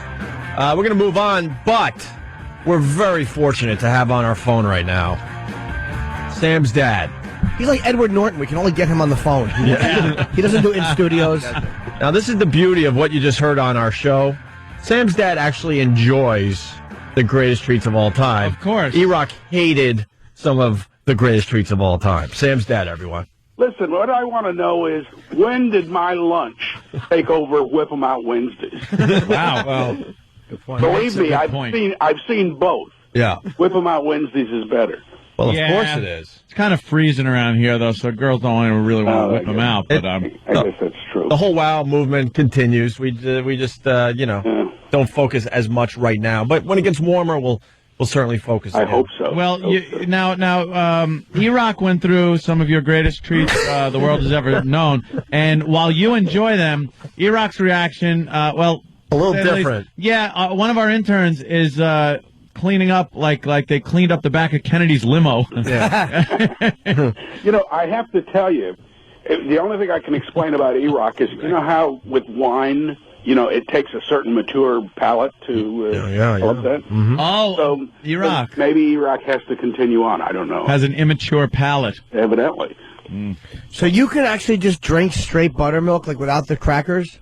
Great. Really, it is one of the great refreshing drinks. It's not refreshing. It is awful. Refreshing is something like if you're working out and you're really thirsty, something thin like water, Gatorade. That's refreshing. Oh, yeah. Buttermilk is a heavy, viscous. It's not refreshing. It brings your mucus starts pouring out of everything mucus pours out of. Just a little observation. You can tell that Sam's dad was an ad man. I guess how he describes the things. talent of the beholder. Yeah. Wow. You're like Larry Tate. Yeah. But if it's really hot, would you come in and have a cool glass of buttermilk to cool off? Absolutely. Absolutely. A cool glass of buttermilk A cool glass on of a buttermilk. hot day. Yes, absolutely. And does it bother you when it gets thick and begins to get the skin on the top? It doesn't get sick. What you do is you shake it up and you drink it. You don't sit there and play with it. When he sweats, he looks like Ash from Alien after he got hit over the head. This white stuff pouring out of him. Oh my God. And you pretty much eat that every weekend. Well, I would eat it a couple of times a month. Yeah. All right. When it's time to reward yourself. Exactly. But then you guys probably wouldn't want to know about Sam's mother's brother who liked mustard and sugar sandwiches when he was a kid. Mustard and sugar. Oh, E-Rock's going to enjoy that. I used to do margarine and butter sandwiches because we were poor. Poor people tend to live in clusters. Wait, mustard and sugar is too... Margarine and butter or whatever are too similar. You can almost deal with that. They're of the same ilk. Yeah, but mustard, you're confusing the hell out of your palate. Look how happy he is, though, while he eats it. Just listen.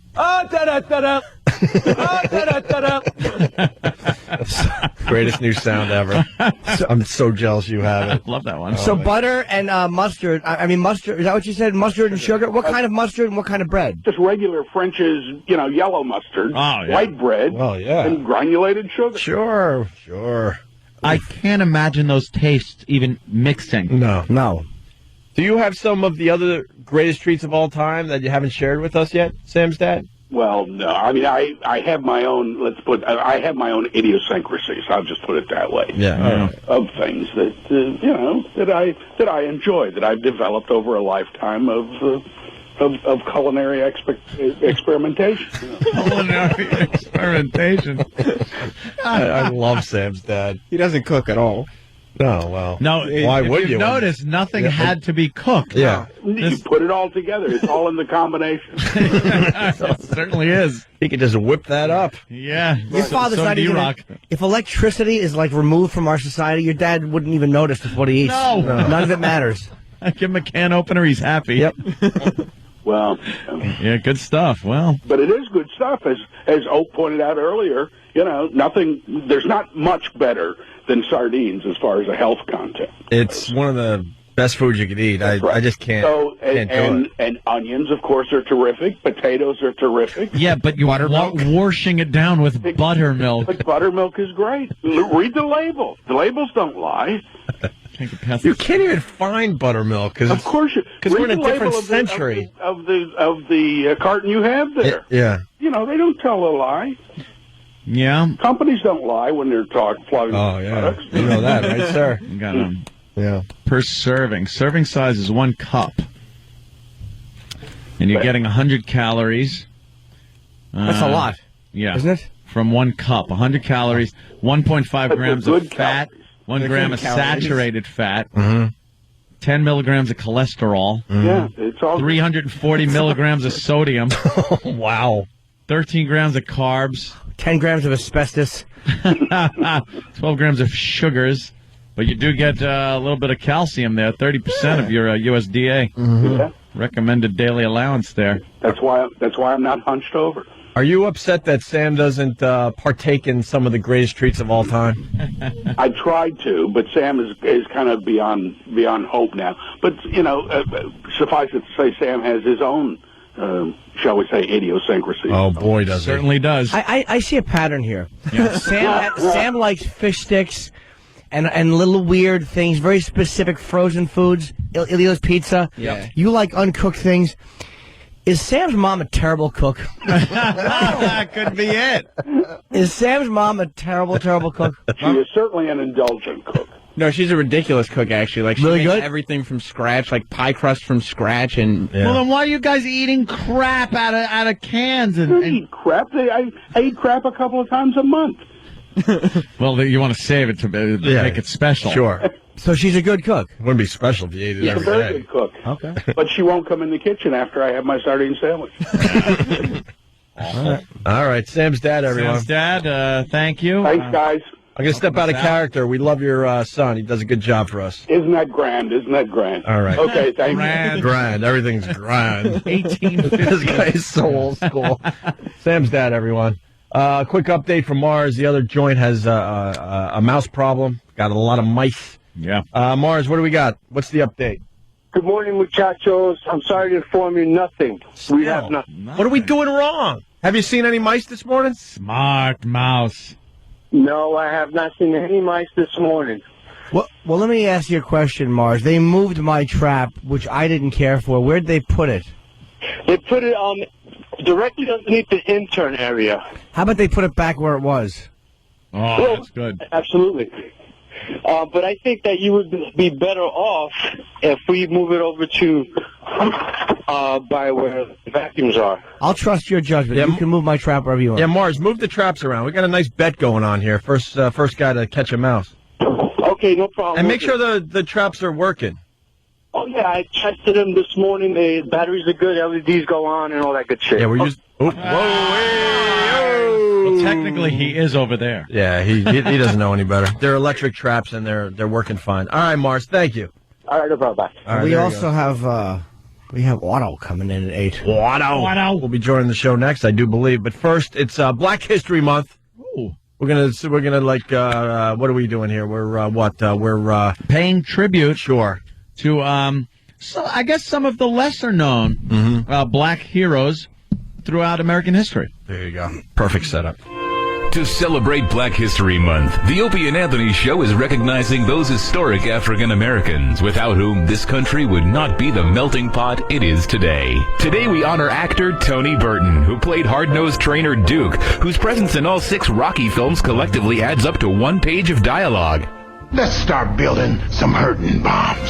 Hang in there, Tony. Unlike Apollo Creed, you didn't die. There's always a chance you could be back should Stallone choose to make Rocky 7. Stay tuned for more icons of Black history. Yeah. On the Opie and Anthony Show.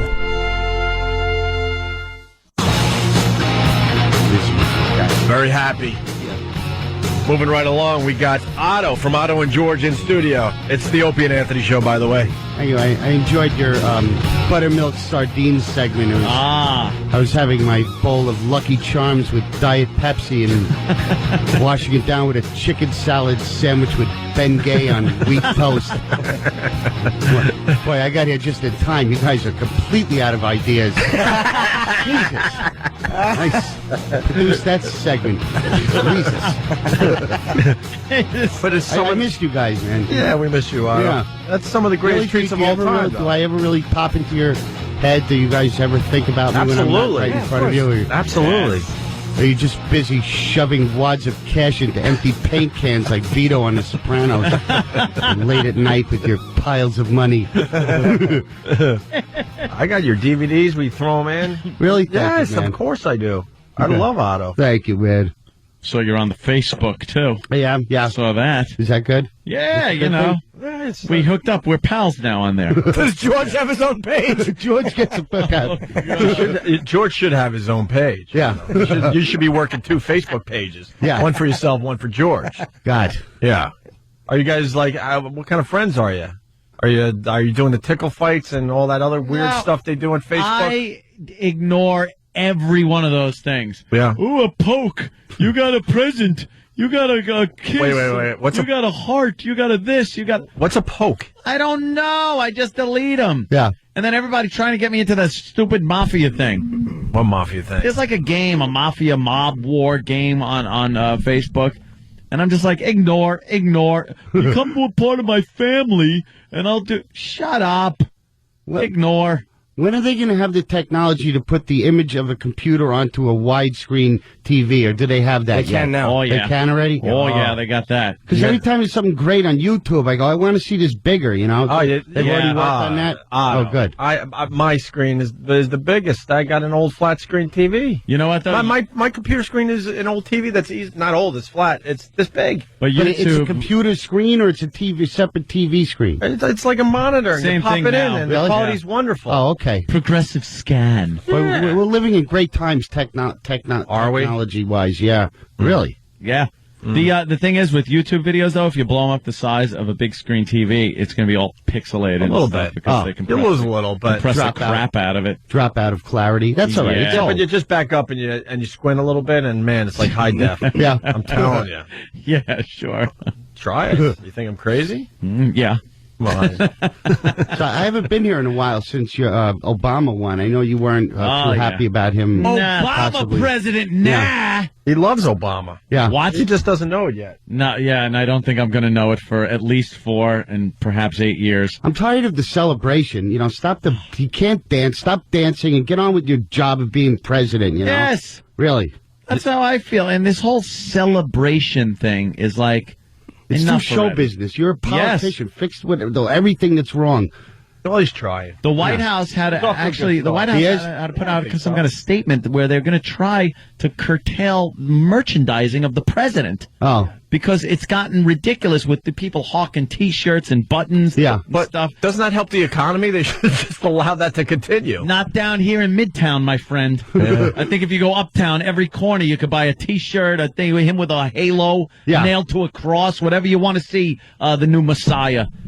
Black people really think that their lot in life is going to change now. This guy's a politician. He doesn't care. Let me ask some of the old ladies up in the Bronx that are being pummeled by some young gentlemen. If things have changed since Obama's been in, they got videotape they're playing all morning on the news of this lovely gentleman that is going up and just pummeling old ladies. Yeah.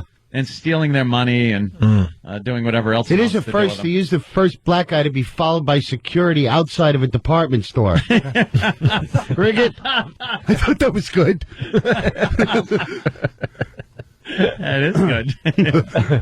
Nice. Where are you going to be, Otto? You get the plug in. Treehouse. God, I got. That's why you're here. Let's be honest with each other. I have a performance this Saturday. No, I didn't come here to plug. I came here because I feel like I'm vanishing when I'm not on this show. I'm just somewhere out there in the B room universe, and then when I come here, I feel like I'm pertinent again. You played at Treehouses, right, Jimmy? Yeah, Treehouse in Saturday with Danbury. Yeah, they love Stanford. Stanford. This Saturday, Otto and George, Treehouse Comedy Club, Stanford, Connecticut. TreehouseComedy.com for tickets. And all my Long Island friends on February 18th at the brokerage. In Belmore. I haven't been there in a while. Nice little spot there. It's nice. They fixed it up. It's cool. Yeah, it's good. Good show. What else is going on with you, Otto?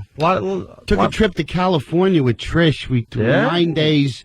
Driving from San Francisco to L.A. to Vegas. That is one of the coolest rides you could ever do. I know, but I was checking in and out of hotels every 2 days, and I said to myself, this is like doing a gig without getting paid at the end of it. I'm exhausted, and I have less money.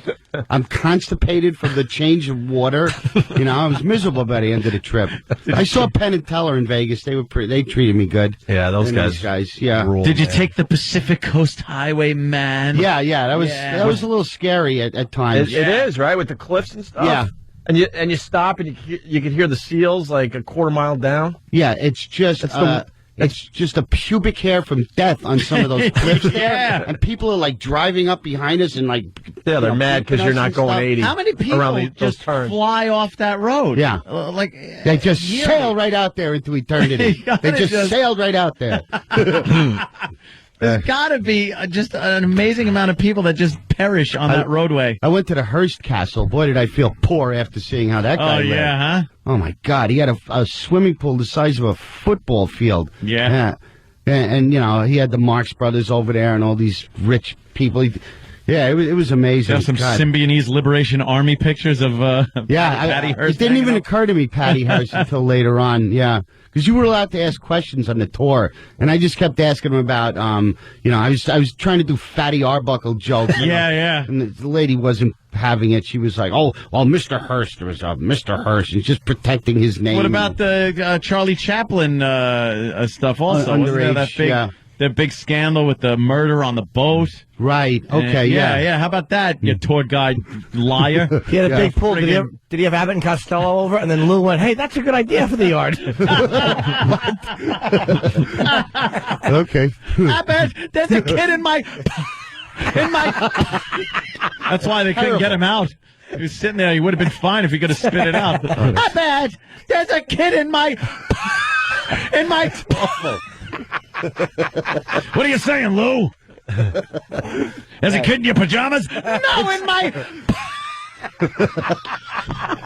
That's terrible. Oh, little wispy hairs in the skimmer. Jesus. Oh my God. Yeah. You want to drain it and give it a good acid wash after a kid perishes in your pool. Oh, Jesus. Yeah, well. Pretty dark. Yeah, no kidding. Just a tad. They really enjoy that too. Let them enjoy. They really enjoy that one. It's very golden. You can see them sparkling in the sun when you pick that skimmer basket out. Oh, a little patent leather shoe. Oh, Christ.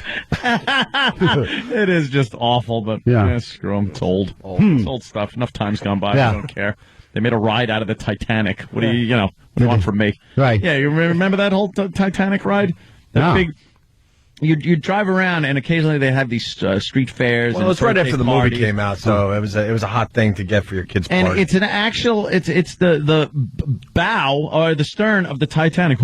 Of the Titanic, and it's a balloon slide. It's one of those huge inflatable things, and kids climb up and slide down the deck into water. Yeah. And it's like, but did you understand that 1,000 and some odd people died? Death. Yeah. A horrible death. Yeah. And now enough time went by where it's a There ride. It is. Otto, here it is. Yeah, there it is. You can bounce off the smokestacks and everything. Sure, have a little fun with it. Just slide down the deck into water, just like Slip the and real die. people did.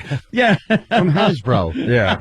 There you go. That's acceptable now. And enough time goes by, Enough sure. time goes Why by. not? You got to wonder if, eventually there'll be rides from other tragedies. It's just, look at that. There's a little kid sliding down the deck, having a blast. And just years ago, people actually were doing that and dying. And if you get the really good slide, you slide right into the water. Fatalities? Good. That's good. Yeah. Oh, yeah. I always put the History Channel on to try and fall asleep before I do this show because it's very hard for me to turn my brain off. There's a thing last night about Hitler's bodyguards. Oh, that drunk. Yeah, it was really good, drunk though. Guy. They had some good audio on Hitler. He was talking to one of his guys, Himmler or something, and he was going, "I'm going to kill 6 million Jews and 12 circus clowns." The guy goes, "Circus clowns?" He goes, "See? Nobody cares about the Jews." Oh, my God. You're saying they're dark. Wow. Nice.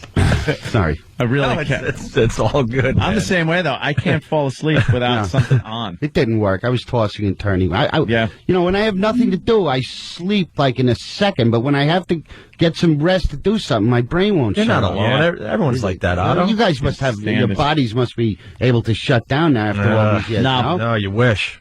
Never. I just got back into kind of a normal schedule. I was coming home at noon. What time did you hit the hay last night, for instance? Last night was, I don't know, about 9:30. Really? 10, but that was normal. But for about 2 weeks before this, I was going home at noon, sleeping until 8 at night, staying up till 2:30 in the morning, and sleeping a couple of hours before the show. Oh, naps? So I became nocturnal. No, the bulk of my sleep was from noon till 8 at night. And then I was up all night just kind of hanging out, drinking. Well, that's not bad.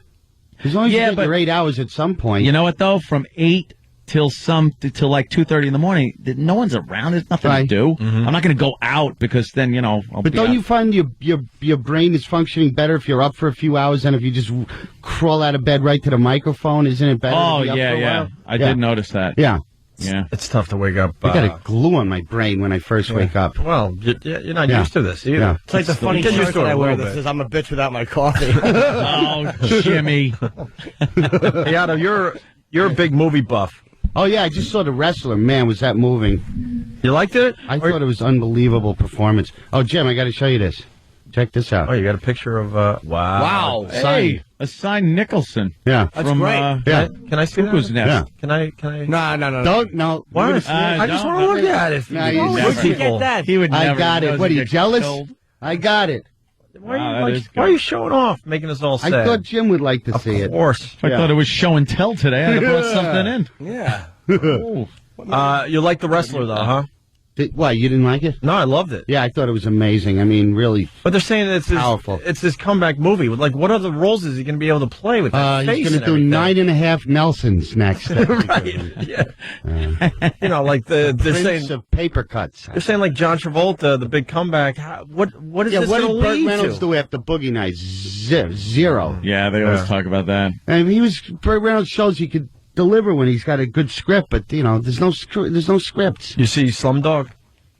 Slumdog Millionaire? No, I heard about that. It's good. Is that good? Millionaire. I didn't like it as much. I liked it a I lot. didn't think it lived up to the hype. What about That's for Eastwood's sure. movie? Did you see that one? I liked it. That was great. I just saw the good parts on YouTube. It's funny. Every racist remark he's out funny. of his mouth. He's a It's like grumpy Full old Metal man. Jacket and then like an action movie. It was great. I liked it. Very predictable. He was saying that the vanishing American, like eventually everybody's going to be brown, black, and yellow, and there's going to be no more guys that look like us eventually. That's pretty obvious. That's the dream of some people. Yeah.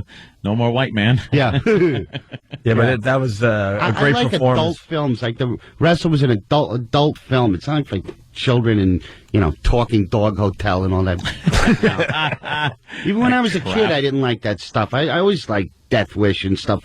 When I was a kid, it was all about sneaking into an R-rated film. I was Kersey. not interested in anything PG. None of that Disney crap for you? No. Yeah. No, not really. So you're not going to go see Mall Cop? Oh, he's very talented. He's very handsome. I don't know. Hey, you like? I don't like Pixar animation. Do you watch that stuff? Love Pixar.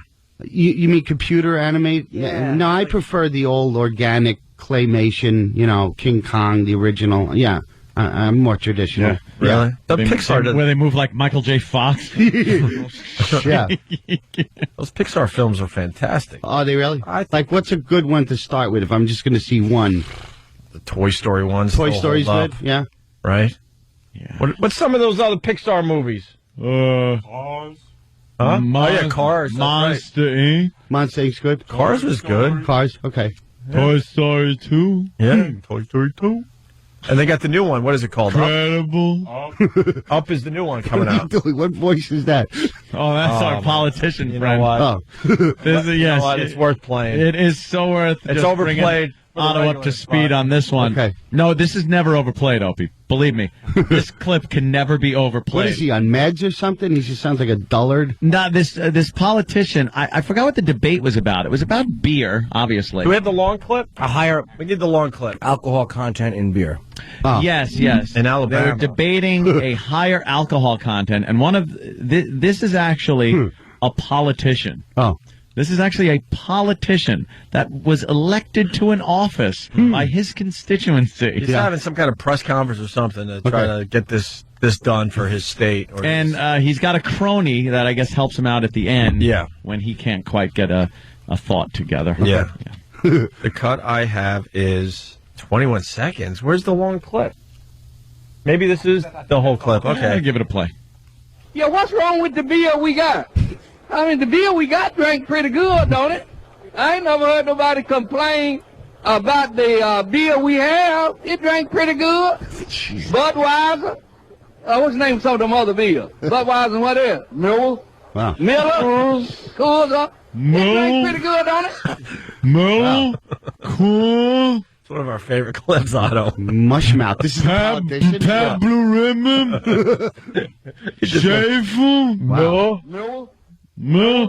Dinklagel. The beer we have, it drank pretty good. Stella Artois. That's a toughie. Meisterbräu. Yeah. Argentina. Chimay. Deep South. This guy's from the Deep South. Right? Oh, the Deep South. No, he's from Maine, Otto. Okay. Yes, he's a politician. It reminds me of the other beer clip, too, that we haven't played in a while. The murder one? Listen to this. They was arguing over a bureau. They was up there had a bureau that they didn't have no bureau. And they wanted a bureau. They were hanging around to get a bureau. Called the mailman gave me a dime. I was just they were arguing over a bureau. Guilty. They took his bureau and then shot him. And they shot him. They shot him. Well, of course. Over a bear. This is why I always say we can never, ever quite really sync up as one people in this nation, because there are certain things that I guess we do as white people that black people don't understand, and there are certain things that black people do that white people just cannot understand or be party to or be part of. I watch movies where it's like just a group of black guys and they're hanging out and they're talking and stuff, and I just think there's no way I could fit into that conversation. Oh. They're just throwing around some cool slang and everything, and their clothes and what they're doing and how they're treating bitches and stuff like that. And I'm just like, how could Whitey fit into that? And then you got your Whitey thing, like my activities, what I like doing, how I like hanging out with my friends and stuff like that. And I don't see, like, unless you're a black guy that's grown up in a predominantly white household like Obama, can actually understand and fit into that. Most of them are probably just trying to fit into the pack, and they'd love to go to Banana Republic with you. Yeah. But they're just trying to be all gangsterish just to fit in, Yeah. Well, no, half of them are probably nerdy. There's got to be black I don't nerds. think so. Yeah. I'm sure they are, but I think they're more gangster than just like our gangster guys. Their nerds beat our gangster guys, unless, you're talking about the Italian mob. Okay, yeah. But I don't know. It's just this whole lifestyle thing where it's so separate to me. I don't understand a lot of what is going on. Like you watch on YouTube and you see some videos of this one guy who's driving one of his bitches down in Detroit, and he's videotaping the neighborhood, and they're talking about it. And I'm like, first of all, I don't understand what he's saying. Secondly, we couldn't do this. And the way he's treating his bitch, like, shut the F up, bitch. Bitches. Just a different world. I would love to treat that woman like that. How great would that be? Yeah. Shut up, bitch. Who wouldn't want to say that? But then you get yelled at. Yeah. Yeah, you do. I would. They're not as afraid to go to the slammer for spousal abuse because they're going to see all their other best friends in the home. Yeah, that's another thing. Like, it's more part of their normal life is you're in prison, you're out of prison, you know what I mean? Yeah. It's not a big deal to go away for a while. We got a question from Eric in Ontario for Anthony. Eric, Canadian. You're on the Opie and Anthony show. How's it going? Good, man. Anthony, do you base all your racial opinions off of movies? Off of movies? Yeah. No, a lot of them, because it's kind of like a reflection of, and I'm not talking about like watching House Party or anything like that, but it's, a reflection of the community. You watch movies based on Whitey, and you get kind of the Whitey angle. You watch movies based on black people, and you get kind of a black angle, like a movie like that, Menace to Society, things like that. Colors. Colors. Good movie. Colors. You watch things like that, Great movie, right? Yeah. And it's not, that isn't out of the question that people do talk like that, act like that. I know it's a drama, so there's a lot more action in it than probably would be in the normal run-of-the-mill life of a black gentleman in South Central. But I couldn't imagine living in that lifestyle. So I can't find common ground. Yeah. I can't find common ground. We're a separatist society, really. We really are. It's got to do with age, too. I'm sure a guy like Morgan Freeman looks at those kids and just goes, what the hell? What are they doing? Well, Bill Cosby's always been very vocal on that, and say, pull your pants up and speak properly. And but I don't know. It's just this You have a lot in common with them. You're gaudy. You like guns. You drive an oversized vehicle. You like to bang young chicks. That is true. You completely have everything in common with them. Yeah. The difference is I do it all legally. Yeah. It's my vehicle. My guns are registered. The girls aren't under 18. Stupid, frightened white man. Exactly. Let's go to John in Indiana. John, we're hanging with Otto and George today, who's going to be at the Treehouse Comedy Club in Stamford this Saturday. TreehouseComedy.com. Hello. Yeah, go ahead, John. Hey, I want to get a linger longer with Boo Got Shot. Well, we're heading toward a break. You want to do Boo Got Shot today? Boo Got Shot. You've heard Boo Got Shot, right, Otto? I haven't. That's a very famous clip. I haven't yet, no. You want to do it with the translation or without the translation? I like without. All right, figure it out yourself. Otto, there's a murder that went down, okay, and they got an eyewitness to Boo getting shot. We got it yet? And this is how she described what she saw. Thank you. Who got shot? She was shaking real bad, and then she said, "Pictures, they got shot. I said, who? She said, Boo got shot. I said, oh my God, we just saw it. My sister had called somebody up here. She called my cousin Pumpkin, just stay up there. She called her, and Pumpkin told her that she was on the phone with police. And Chichi, she had left out, and she went and got in her car, she bailed out. And when she left out, when I heard the gunshot again, and when I heard the gunshot, and I seen some boy had run in the building over back that way. He ran in that building, I seen that car just flew off, and then I seen a long gun, a big old gun in the car. Yeah, my sister's cousin, you called police and they sent an ambulance. Ambulance. Call my sister's cousin an ambulance. Could you possibly imagine hanging with that chick? No. Like going out on a date. The way you have gone out on dates and hung with girls and done that, could you possibly imagine taking her out and getting common ground? It's a nice fantasy, though. It was a good description. Oh, yeah. Mm-hmm. I'm talking one, maybe two times. I'm not talking like, going steady. Look, I'm talking There's about a nice finding fantasy there. anything you can talk about while sitting across from each other at a table. I wanted to go ghetto. I wanted to go ghetto so bad. Yeah. Never got it done. That's such bad jokes. She'd say Boo got shot, and you'd say, what caliber weapon? What caliber? Okay, perhaps. You'd have a wonderful conversation. Perhaps we could go that direction. Just talk about firearms all night. We got to find the clip. We haven't played it in years. I don't even know if we have it anymore. The Bambulance. The guy the Bambulance. We need Bambulance. I think what happened was a deer. This guy hits a deer, was it? Yeah. And went through his windshield? Went through his windshield. No, it was a moose. Was it a moose? It was a moose where the moose was sitting, and, like the woman hit the moose. No, that's another one. Oh, okay. That's a great picture. Yeah, the moose is his ass is sticking out of the windshield. But I think it was a deer. He hit it and he put it in the back seat. Okay, that's what it was. He hits a deer. He decides to pull over, and he figures this is some good eats. Dead deer. Oh, okay. So he puts it in the back seat, and as he's driving down the highway, the deer comes to. That's Tommy Boy. Yeah, but I think it's based on a real story because we used to play the clip, and the 911 calls this guy going screaming and yelling, going, "I need a ambulance! I need a ambulance! Deer's in the back seat, alive." Right. If we can find ambulance, an ambulance for Bambi. Maybe that's what he meant. Okay. We go to break with that. Otto and George killing with us today. Opie and Anthony. Opie and Anthony. We got Otto from Otto and George in studio. George stays home now. We kind of like that in a way. I thought of bringing him today, but and then again, it would, this guy goes into a deli and orders a ham and Swiss. He goes, "I'll have a ham and Swiss on rye, no mustard." And the guy goes, "We're out of mustard. Would you like that without mayonnaise?" Jesus. Otto and George at the Treehouse Comedy Club in Stamford, Connecticut this Saturday, treehousecomedy.com. And then for all the Long Islanders listening, February 18th, Brokerage in Belmore. You can see Otto and George. That's going to be a good show. Yeah, we got lots to do still, but Jill's on the line from Blairstown, and it says, "Aunt is so funny." I think it's probably going to be sarcastic. I don't know. Let's find out. Jill? Hi, guys. How are you? Pretty good, Jill. Hi. I've been listening for actually just a couple of months, so. Oh. But, Anthony, you crack me up. Like, you're so ignorant that it's just hysterical. Like, I can't even be mad at you. He really is, right? I knew it. The ignorance is ridiculous. What am I ignorant about, Jill? And he's a very intelligent man. One of the smartest guys I know. No, enlighten me. I want to know what I'm ignorant about. No, you're very smart. And everything about races and... Yep. It's so funny. Like, I can't even be mad. You just crack me up. But okay, hold on. How is my opinion on how the races are and how they act together and things like that, how is that being ignorant?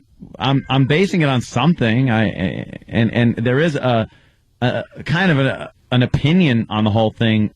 I'm not saying. Yeah, I mean, you're definitely entitled to your own opinion. Right. So I'm not. Everybody can say whatever they want to say, but it's just, I don't know. It just seems like you get your information off of the most like stereotypical movies and like websites.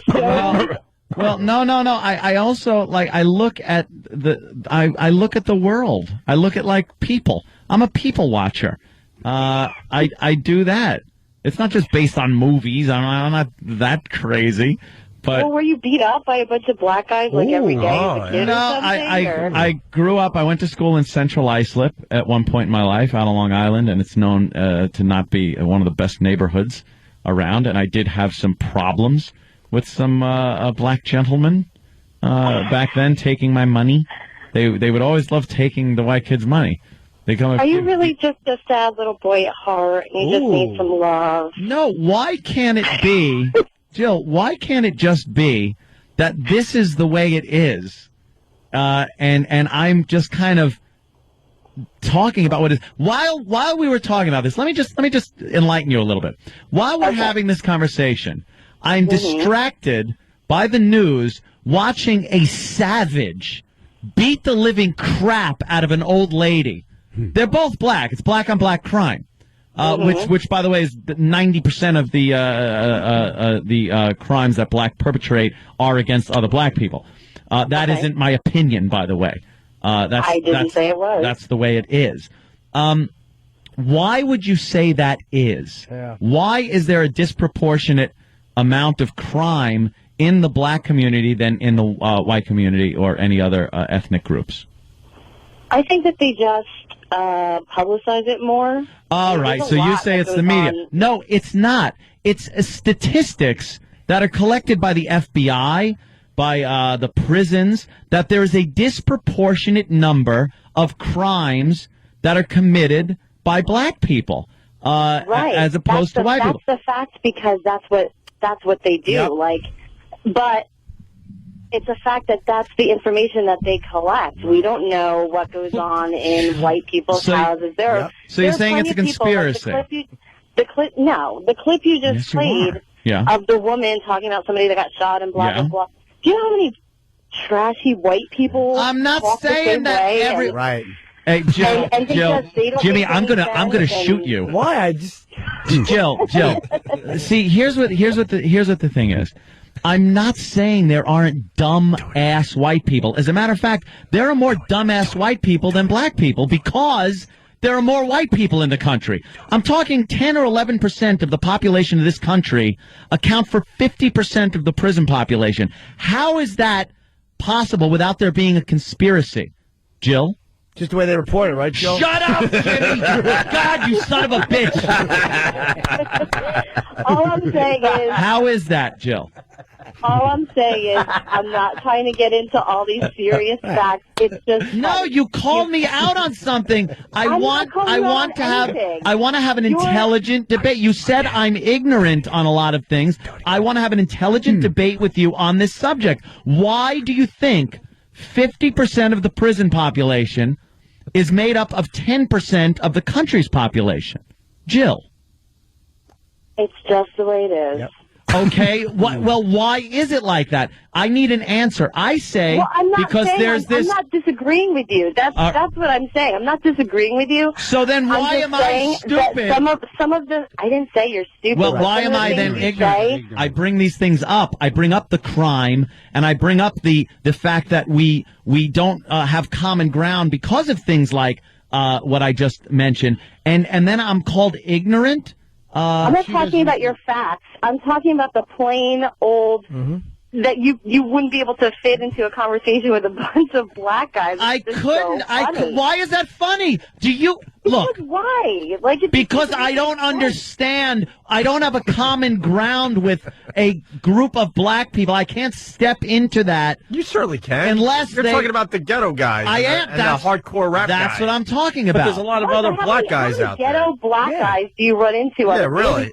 I steer clear. Because it's dangerous. Another great point from Jill, right? It's dangerous for white people to be around a black criminal element, as much as it would be for a black gentleman to be around a group of skinheads. It's dangerous. That's what I'm saying. Ooh, I love getting you all riled up. I know. Don't you? Yeah, because you're really doing it, not the bastards that are surrounding me right now, agreeing with you. Well, you know, it's making good points. Hold on, Jill. You raised a good point about which one? About the stereotypical. A lot of times, right? Like he just kind of gets his stuff from movies, right? Yeah. I noticed that too. Yeah. Shut it, Jimmy. Before I go, I just want to say, Jimmy, I love you. Oh, thanks, sweetie. Shut up, totally Jimmy, that liberal ass. Thank you, He's sweetie. a lib. You liberal Democrat jackass You know, Jimmy. what am I That's gonna what we do? call him. Listening, We call him liberal tree hugging Jim. Hold on, I'm a Jill hugger. Pass along the wealth. Let's spread it around. Jill, what do you look like? Got it. Funny, and he's very witty, and I love him. Thank you, baby. Is that Jill, it? what do you look like, Jill? Jill, how much do you love black?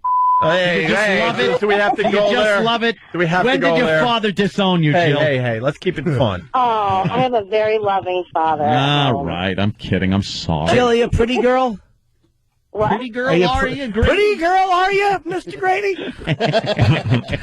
You chopped liberal Jill up and left her body in the hallway. There you go. That's what I like to hear. Nice and dirty. She was talking to a cook. Hey, All right, everybody say hi to my husband, Ben. I'm sure he's listening. He's very proud of me right now. All right, Sleeping with yeah. Jimmy. all right. I'm sure he's very proud right now. Go see Jimmy at Caroline's this weekend, Thursday Yes. through Sunday, I do believe.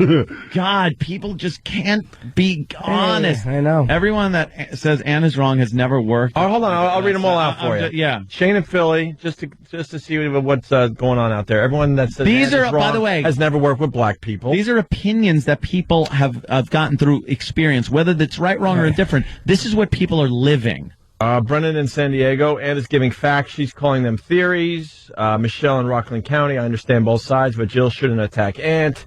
Chris in Missouri, smartest black people can also be ghetto.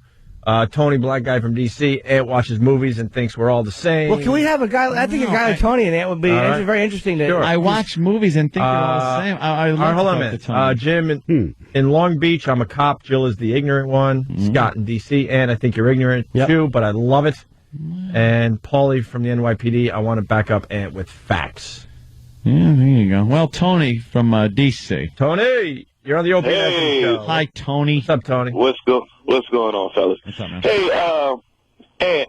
Yeah. This guy, Ant. I mean, I love the show. I've been listening for years, but Thank you, Ant sir. just has been going further and further down the crazy trail. Yeah. The longer the years have been going on.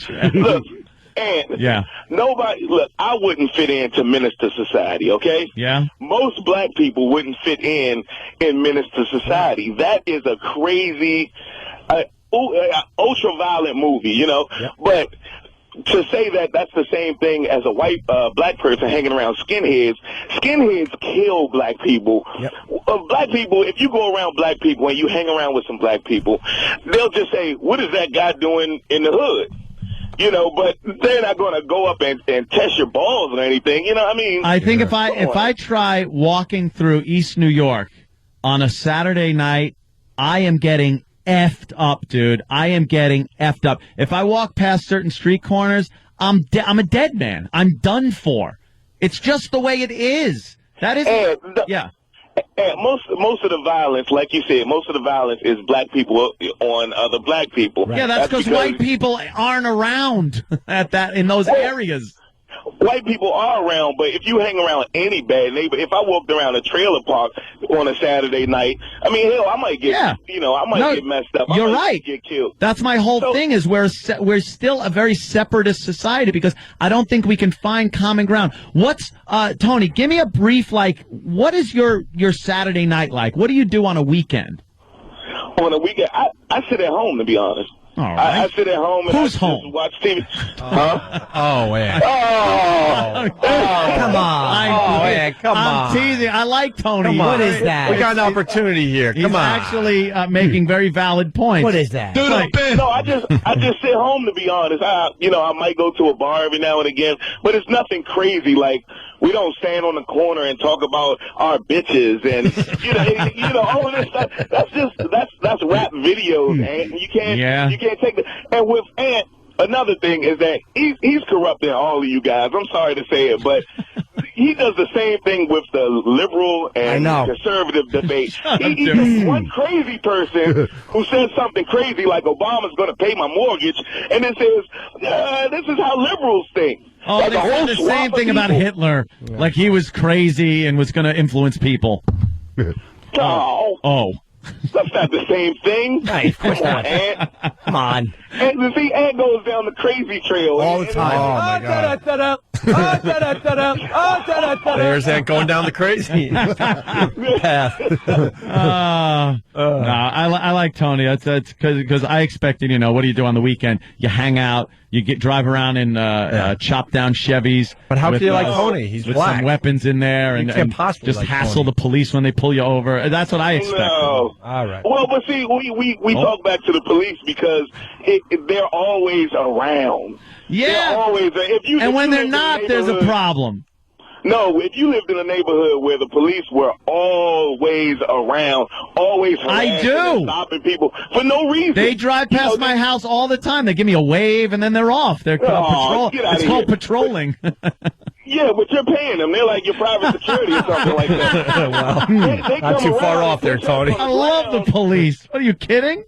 They're fantastic. You know what happens though in some of the communities, the black communities, the cops can't win because if they're not there, there's people bitching that there's crime and drug sales going on, and the cops aren't there to stop it. And then when the cops show up and start busting these guys, the people come out and go, "Oh, look what they're doing! They're dragging off, our young men."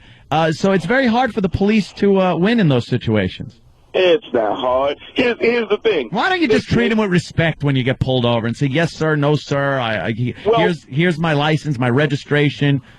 Well, most black people feel like they're being treated unfairly anyway when they're pulled over by the police. I mean, I get pulled over more than the brothers. I swear I get pulled over more than the brothers. But you get pulled over and you get to stay in your car. When we get pulled over, they say, "Get out the car, get on the ground, get on the knees," and it's like face down on the curb. And after, 5 or 6 times of being put on the street face down, then you're like, maybe you might feel a little chip on your shoulder after a while. But when you get pulled over, they say, "Excuse me, sir, can I have you were going fast. Could you please give me your license and registration?" And you get to sit there with your heat on, and then you say, "Thank you, officer." With the heat on, you're not laying in the street. It is cool being white, I gotta say. Getting a cold chin. God damn. I like this Tony guy. Tony, you're all right, man. You know what it is, though? Why would the cops do that unless there was this disproportionate amount of crime? Are they profiling? Perhaps, but if you go out and you're attacked by anything that is the same every time, wouldn't you then be a little more leery in those circumstances? Basic human nature. Here's the thing. Nixon, I'm going to use a Nixon quote. Nixon said that because the president does it, that means it's not illegal. Just because the police pull people out of their car and put them on the ground doesn't mean it's a reason for it. Tony, can I ask you? It could just be jerk offs. Hey, Tony, can I ask you a question? Like, how you say you'll give the cops an attitude sometimes because your experience with cops has been kind of unpleasant, so you kind of will prejudge them when they pull you over. Right. Doesn't it kind of work the other way, too? Like, if a lot of cops work in certain neighborhoods and have had primarily bad experiences with black people, or most of their bad experiences have been with black people, how come it's wrong for them to kind of prejudge? No, it's okay, but here's the thing. I would like for white people to at least acknowledge that may be going on. See, Ant's whole thing is if the police pull you out your car and put you on the ground and, maybe kick you around a little bit, then maybe it's a reason for it. Right. But it's never a reason, it's never the other side. Ant never sees the other side. True, it may be some cops who had bad experiences. That's why they act that way. And it's some black people who had bad experiences. That's why they act that way. But just acknowledge both of them. And just say, people get pulled up. What you want, MFer? I don't think every time they're dragging every black guy out of the car and putting him on the street either. But don't you think that maybe if as a community, you guys could get together and realize that if you clean up you clean up some of the crap that's going on in the community, that the police wouldn't hassle you as much. Where did that come from? I mean, obviously there was an initial prejudice there, but hey, we got a black president. So I think if everybody just strives to be law-abiding citizens, drive nicely, and not have drugs and illegal firearms in the vehicles, not roll the window down and have a ton of pot smoke come out, maybe things will change. Again, I love that Snoop Dogg video, too. But, I got it from a Snoop Dogg video. But see, that's not the thing. It's always going to be people who break the laws, unless we all act like ants. Unless we all have our roles to play, we don't question, we just do, what we're supposed to do. But that's never going to happen because we're people. I hear you. I mean, we're a-holes by nature, so, you know, most people don't want to do the right thing when they're supposed to be doing it, you know? Yeah. But we got to go to break, Tony, but definitely. Thank you guys, though. Great talking to you. I like the points you made. Yeah, Tony, call back anytime. You were real good, man. Very cool. Thanks, Tony in man. D.C. We got to take a quick break. We'll do a little mopping up in just a bit. Stay there. Right. Opie and Anthony. We got to get out of here. They're ready to start the music marathon here in New York City. And we're going to go over to Sirius XM and do some cursing, check our mouse traps, and spend more time with Otto from Otto and George. Yep. This Saturday, Otto, Treehouse Comedy Club, Stamford, Connecticut. Another fine appearance today by yourself. Thank you. Yes, very good. And then the brokerage, February 18th for everybody out there on Long Island. Anything else? Caroline, tonight? No, tomorrow. Through Sunday.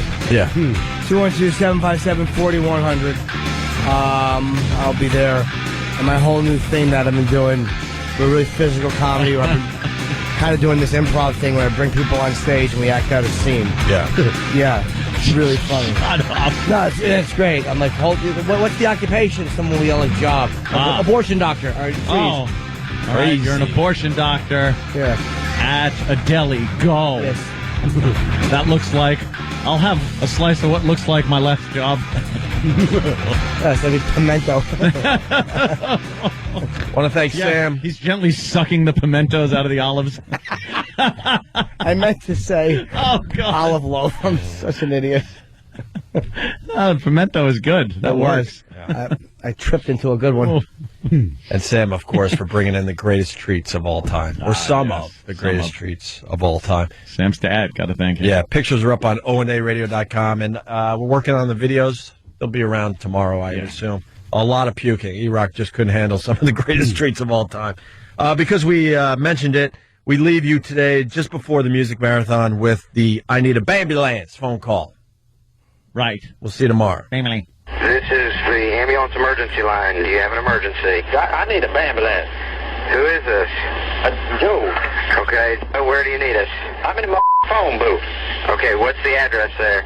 Hold on. Okay, sir, did you call through 911? No. Okay, Joe, I need a location. What street are you on? I'm in the phone booth at the stop and go. Yeah, I'm at the... That's it. I'm at the stop and go. Well, I'm in the phone booth. Let me tell you what. I'm going down the road, driving my car, minding my own goddamn business, and a deer jumped out and hit my car. Okay, sir, are you injured? Now, let me tell you. I get out and pick the deer up. I thought he's dead. I put the deer in my back seat, and I'm driving down the road and minding my own business. The woke up and bit me in the back of my goddamn neck. He bit me and it done kicked the out of my car. I'm in the phone booth. The deer bit me in the neck. A big dog came up and bit me in the leg. I hit him with the tire iron and I stabbed him with my knife. So I got a hurt leg and the deer bit me in the neck. And the dog won't let me out of the phone booth because he wants the deer.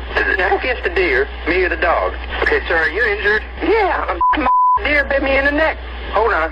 The dog is biting me. Hold on. God damn it, get out of here. Hold on. The dog is biting my ass. Hold on. All right, continuing with the Opie and Anthony show. Otto from Otto and George has made the walk. Yeah.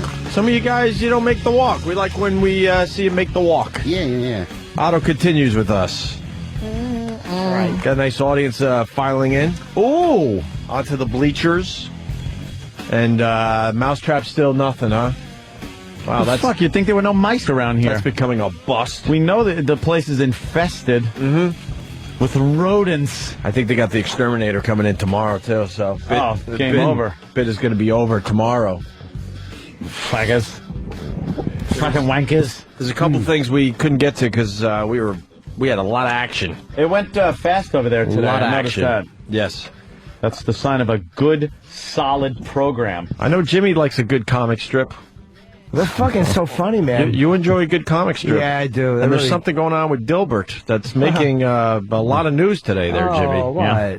I miss you reading the comics, by the way. It's been a while. Nah, that's too funny. I all laughed out. True. Do you want me to tell you what happened to Dilbert, or should we play the audio and have the big surprise? Let's play it, because Dilbert always gets me. He always catches me off guard. Dilbert is what? Is he like an office space It's that type? office humor. Office humor? It's office humor, cubicle humor, bosses and sub-bosses and, all that kind of crap. Yeah. Secretaries, paperwork, cubicle crap. TPS reports. PC load letter. PC load letter. I don't even know what the fuck that means. I gotta watch Office Space. Load letter. That was the one. I never freaking out over it. What the fuck? I never got Office Space, and everyone's like, you gotta watch it a couple times. Yeah. So I'm gonna give it another try. But Dilbert is in the news, and his comic strip. Listen to this. And a sure sign of the times. Cartoon character Dilbert has been fired.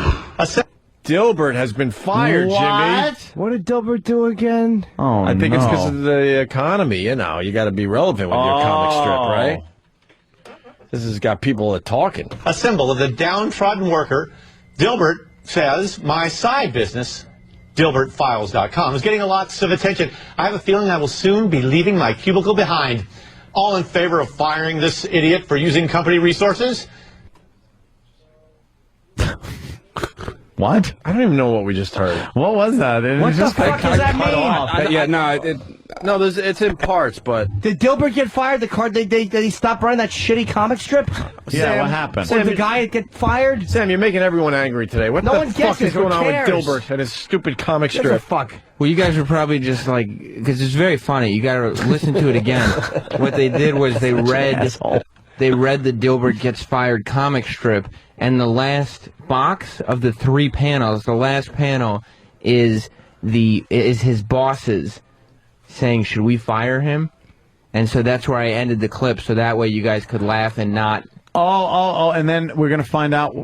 Right, and then there's some more audio after that, but I wanted to end the clip there so you guys had a minute to laugh. But what is laugh? Okay, thanks for putting a little break in there so we can laugh. Yeah. But wait, Dilbert... Appreciate that. They might fire the guy...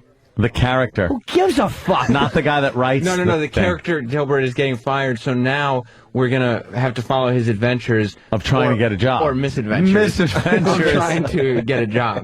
Fucking Sam, man. What does he do now? He's going to be an sucking office cock worker. down in the meatpacking district. How about Dagwood gets arrested for rape? And fucking Blondie goes to defend him? That'd be a great fucking Yes. But Peppermint Patty is caught eating pussy. He's fucking eating Lucy's ass in the doghouse. That'd be a great little twist in a comic strip. Oh, wouldn't it? Yeah. Love to see that. Where Marmaduke jumps into the family circus and fucks the kid's face. You get chlamydia from Pigpen. Doesn't wash his cock. He's unclipped. One of them like a Pollock. So let's take Sam's advice and let's replay this. Yes. Let's see where this is going. Because he gives us time to laugh. All right, now we got the setup. Now this might make sense. And a sure sign of the times. Cartoon character Dilbert has been fired. A symbol of the downtrodden worker.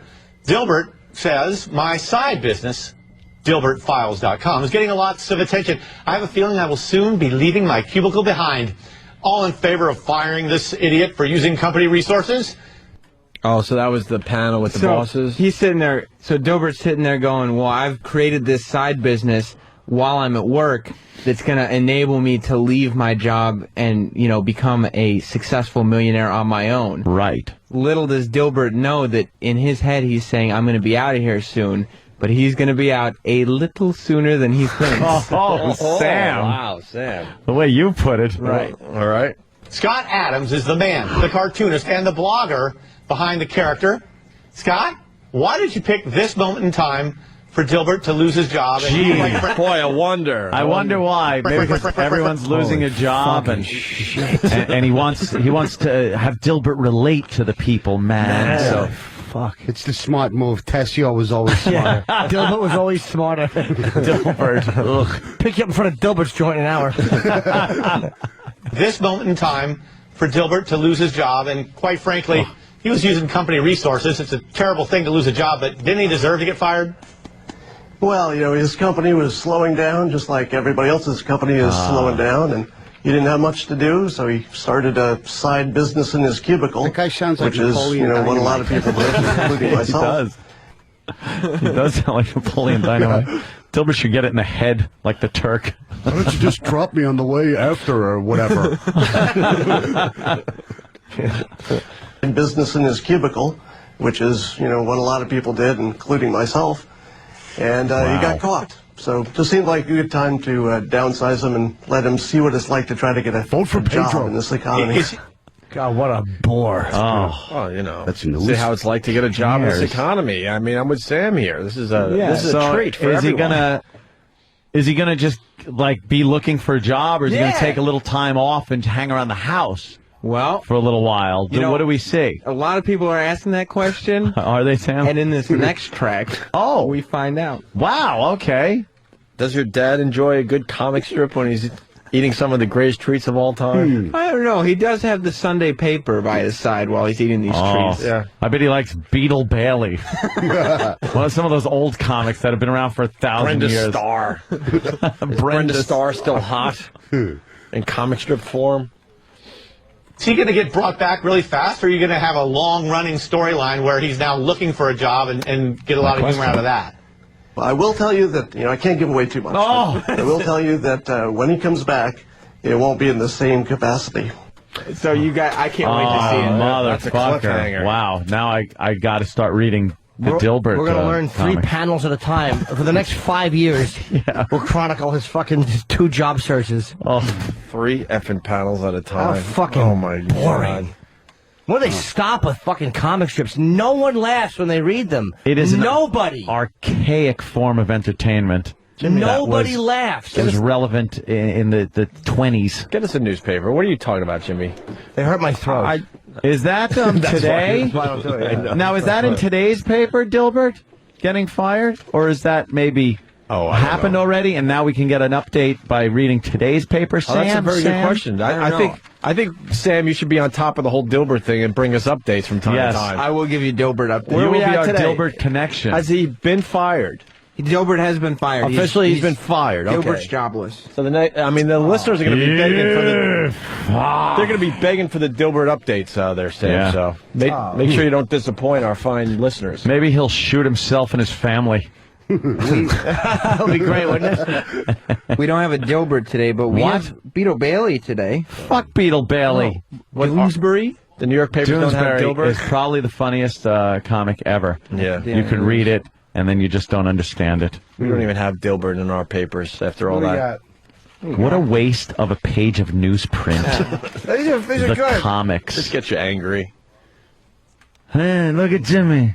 He's reading the funny papers. Funny papers.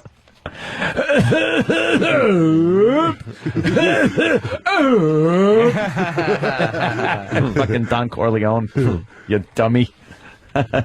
Being sprayed with DDT by his little fucking grandson. Here's the Beetle Bailey. Sonny should have whacked him. Oh, we got a little Beetle Bailey today. This is only a 2-paneler, unfortunately. 2 panels? Oh, boy. What is that? One of the guys is sitting there. The 2 guys, the old general. Hope this ends like the first part of Full Metal Jacket. Beetle Bailey's sitting on the toilet, his brains splattered on the wall. And there's another guy talking to the old guy, and he goes, ever think about retiring, Amos? And Amos goes, yeah, I guess when this job stops being fun, I'll leave. And the 2 secretaries over here, and the one is like incredulous, and she's like looking over her shoulder, and she goes, fun? And the other secretary goes, when you quit, he quits. So I guess what happens is the older general probably likes the young secretary. And when fun. It won't be fun once she quits. Oh. Well, that's a thinking man's comic. God, Sam enjoyed it. Shit. What is this, the new Dilbert? Yeah. Oh, Christ on a pony. Oh, my God. Hand me what that took you one. so long? Dilbert got fired January 21st. Sam sucks. This is old, boring news. This is not old, boring news because we're still following the case. Mm-hmm. We haven't covered it yet, so now it's news. This fucking Dilbert. What is Dilbert? Looks like a cigar person. Why is he naked? Doesn't Dilbert usually have a tie that, like, kind of goes up at the bottom? He's not working anymore, Ant. Oh, why would you wear a tie if you weren't working? Is he being interviewed by a dog? That's Dogbert. Yeah, that's Dogbert. I don't know what the fuck Dogbert is. This is a Dogbert? Yeah, it's Dilbert and Dogbert. Oh. And Dogbert Dogbert likes peanut butter rubbed on genitals. Yeah, on Pussybert. On Dilbert's asshole.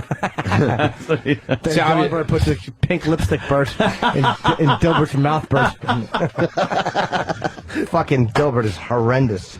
And just if you want to set up, I'm reading yesterday's Dilbert. All right, yeah. And so he's interviewing with Dogbert, and Dogbert tells him that they're going to put him through some rigorous tests for his interview process, and then it turns into like kind of like a water torture situation where Dilbert takes his clothes off and they've hung him upside down and they're dunking his head into water. Oh, okay. So now this is the continuation, which is explains why Dilbert is without clothes. Is nude, semi-nude. Yeah. Sexy Dilbert. How do we explain this? Who wants to take this one? Well, Dogbert's at the desk, and Cigar Person's just standing there. Apparently, Dogbert is playing the part of the person that Dilbert will have to interview with when he does go out on the job. He is now just training, I guess. Oh, this is fake interviewing? Fake interviewing with Dogbert. Oh. Well, you got to, be ready At to his get house. back into it. Okay, I got you. All right. Yeah. So Dogbert says, you survived the rigorous interview process, but there are no openings in engineering.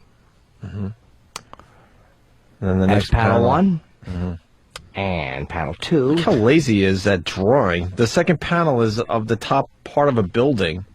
Anyone could draw that. Oh, is that what that was? That's the only thing I could draw. I couldn't even tell what that the fuck it was. I thought it was a box. Yeah, at first I thought they were inside a box, and then I thought it was an air it's the conditioning top 2 duct. floors of a building, and that's the whole panel. And I thought it was, then finally I settled on that it was the other side of a cubicle. That they were then like kind of just looking. Yes. Oh, no. But no, it's the top of a building. Very good, Opie. Oh, wow. That's an really establishing shot. Very good. It's a comic strip. You can't get a little more artistic? What a lazy fuck. You're in a lot of newspapers. Give us And more by than the just way, a dumb building. all he did was duplicate the first and third panel also. There's no changes. Yeah. So he fucking completely lazed out on this one. Yeah, but it's in the writing.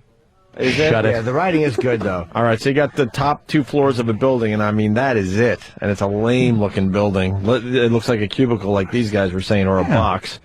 All right, go ahead. And Dogbert, I guess, says. Dogbert says... You don't know because you don't see the characters because, Yeah. he's lazy. Why would you? Yeah. Dogbert says, however, I am prepared to offer you a position in sales. And Cigar Body says, you mean a job? And then I go to panel 3. And that's all they wanted to give us in panel number 2. Because you got to find out what's in panel 3. Panel 3 is exactly the same as panel 1, but with funnier banter. It's the exact same drawing with just different words. Yeah. This lazy fuck. Who was the Dilbert guy? I don't know. They said his name on the clip. Yes. Yeah, well, I ain't replaying that horse Scott shit. Adams. Yeah. Scott Adams sucks. Even his name is boring. Yeah. Fuck him and his Scott fuckhole. Burt. So then Dogbert says, no, he says, you mean a job? And then Dogbert goes, no, just a position. And then Cigar Body says, this took an ugly turn. This cannot be. And that's it. In papers. Yeah. This cannot be in newspapers. Who? There's a website laugh at dedicated that? to this. Wow. Yeah. That's it. Who would is laugh weak. at that? Nobody would laugh at Nobody would laugh at that. It's not funny. It's not even this. It's not even that. Not even a... It's just shit. Well, I want to. I mean, That's for jacking off. What's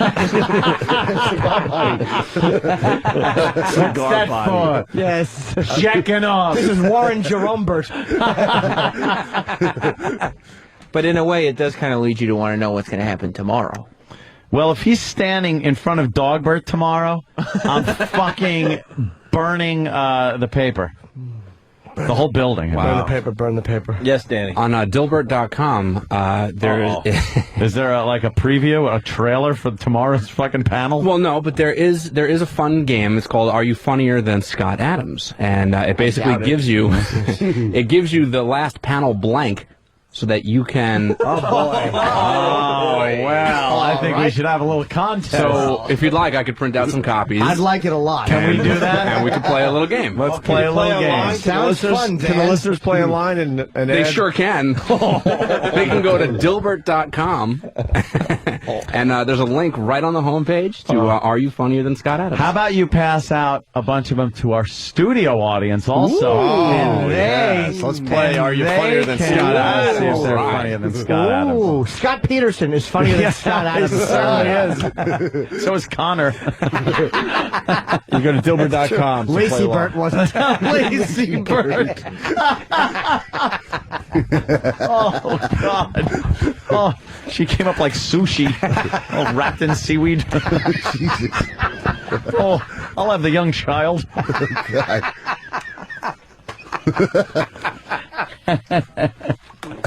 Oh, God damn.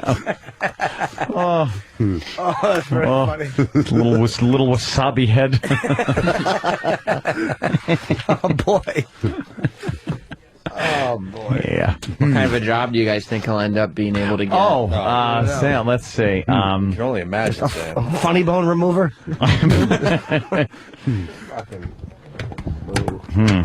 Boo. All right, so we're going to play Are You Funnier Than Scott Adams, the creator of Dilbert, the writer, the blogger, who blogs about it. Of course he does. Bloggers are always very funny. They're very funny people. I can't wait to see what happens. How long has Dilbert been around? Forever. Yeah, it seems like forever. Certainly It's one of the newer cartoons, but it's got to be around since the early 90s. Yeah, definitely. And it was actually, it got to the point where I think Dilbert actually had a short-lived animated series. Oh! Yeah. Where? I don't remember the original network, but I think Comedy Central syndicated it for a UPN? while. UPN? Oh, I was trying to knock that off. You did pretty good. I know, close.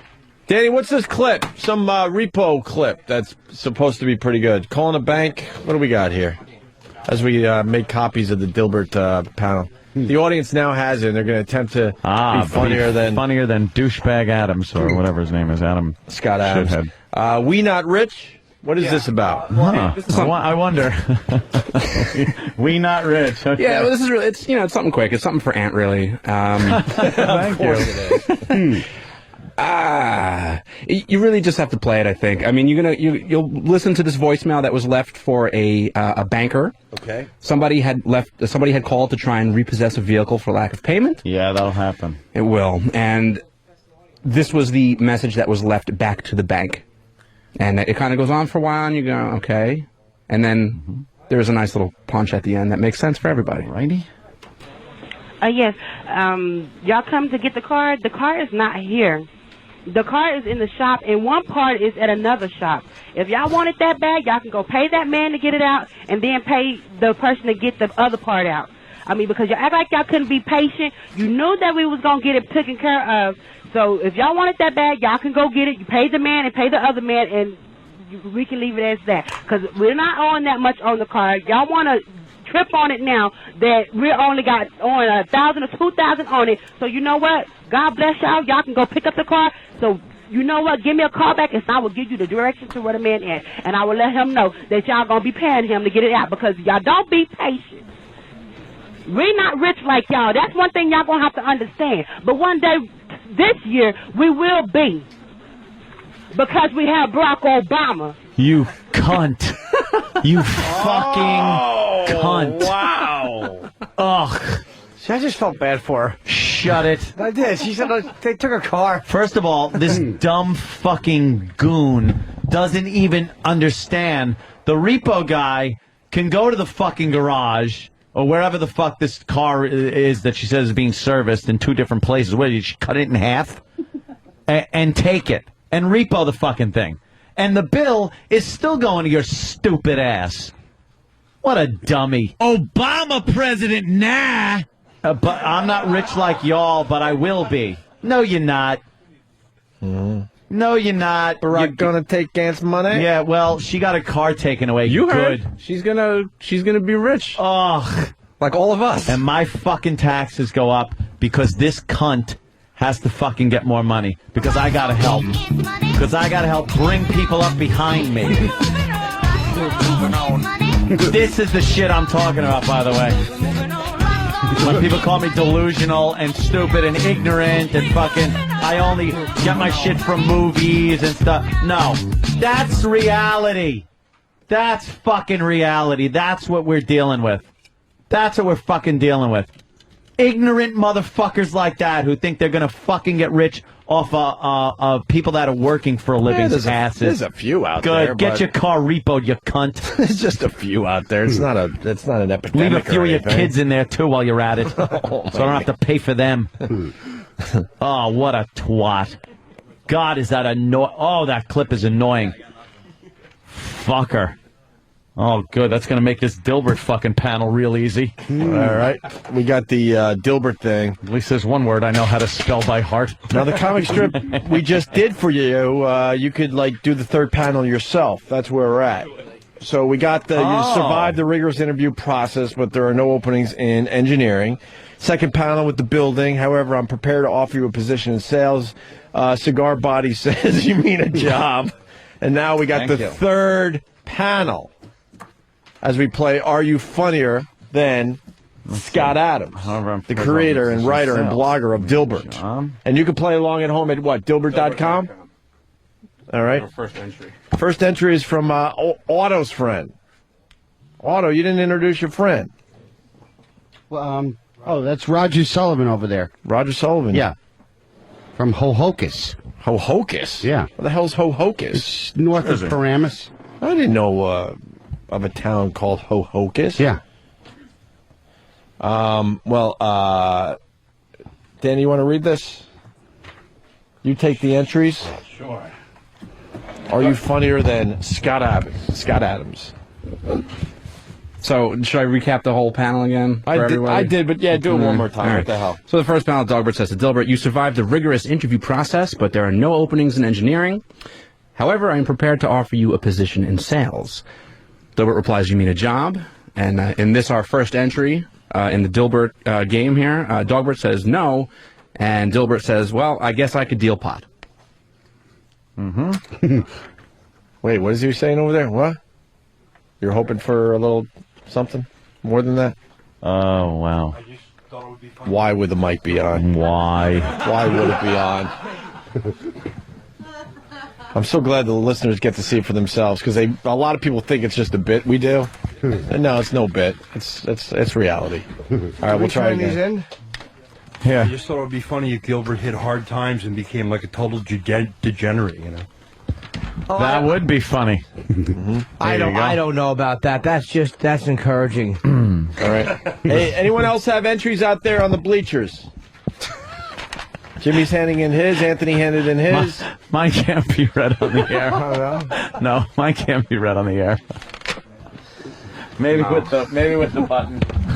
Maybe with the button. Maybe with the Sam, you got an entry from the listeners? Yeah. All right. What is his third panel? This young man's panel says, sort of, you'll be head bull prepper. And then Dilbert says, in that case, I'll go back to Ted's filament factory. Wow. Hey, all right. Nice. Okay, here's one. Let me read this. This is just from somebody, Yeah. Anthony? Yeah. Yeah, okay. However, I'm prepared to Jesus. offer you a position in sales. Yeah. And then Dilbert says, you mean a job? And Dogbert says, no, Obama president, nah, we're giving your job to a...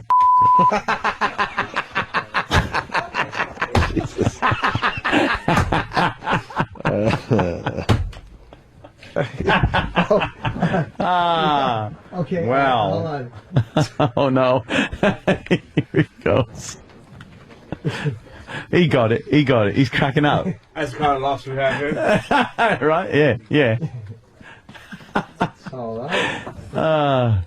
Boy, look at everybody out there just really thinking. And what's the matter? You got nothing, don't you? Look at you. Nothing. Here you go. Danny, try that one.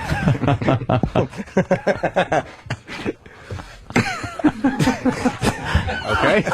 Uh-oh, that's never good. Okay. All right. So, however, I am prepared to offer you a position in sales, and Dilbert says you mean a job, and Dogbert says yes, you can do Opie and Anthony's job once Aunt gets them fired.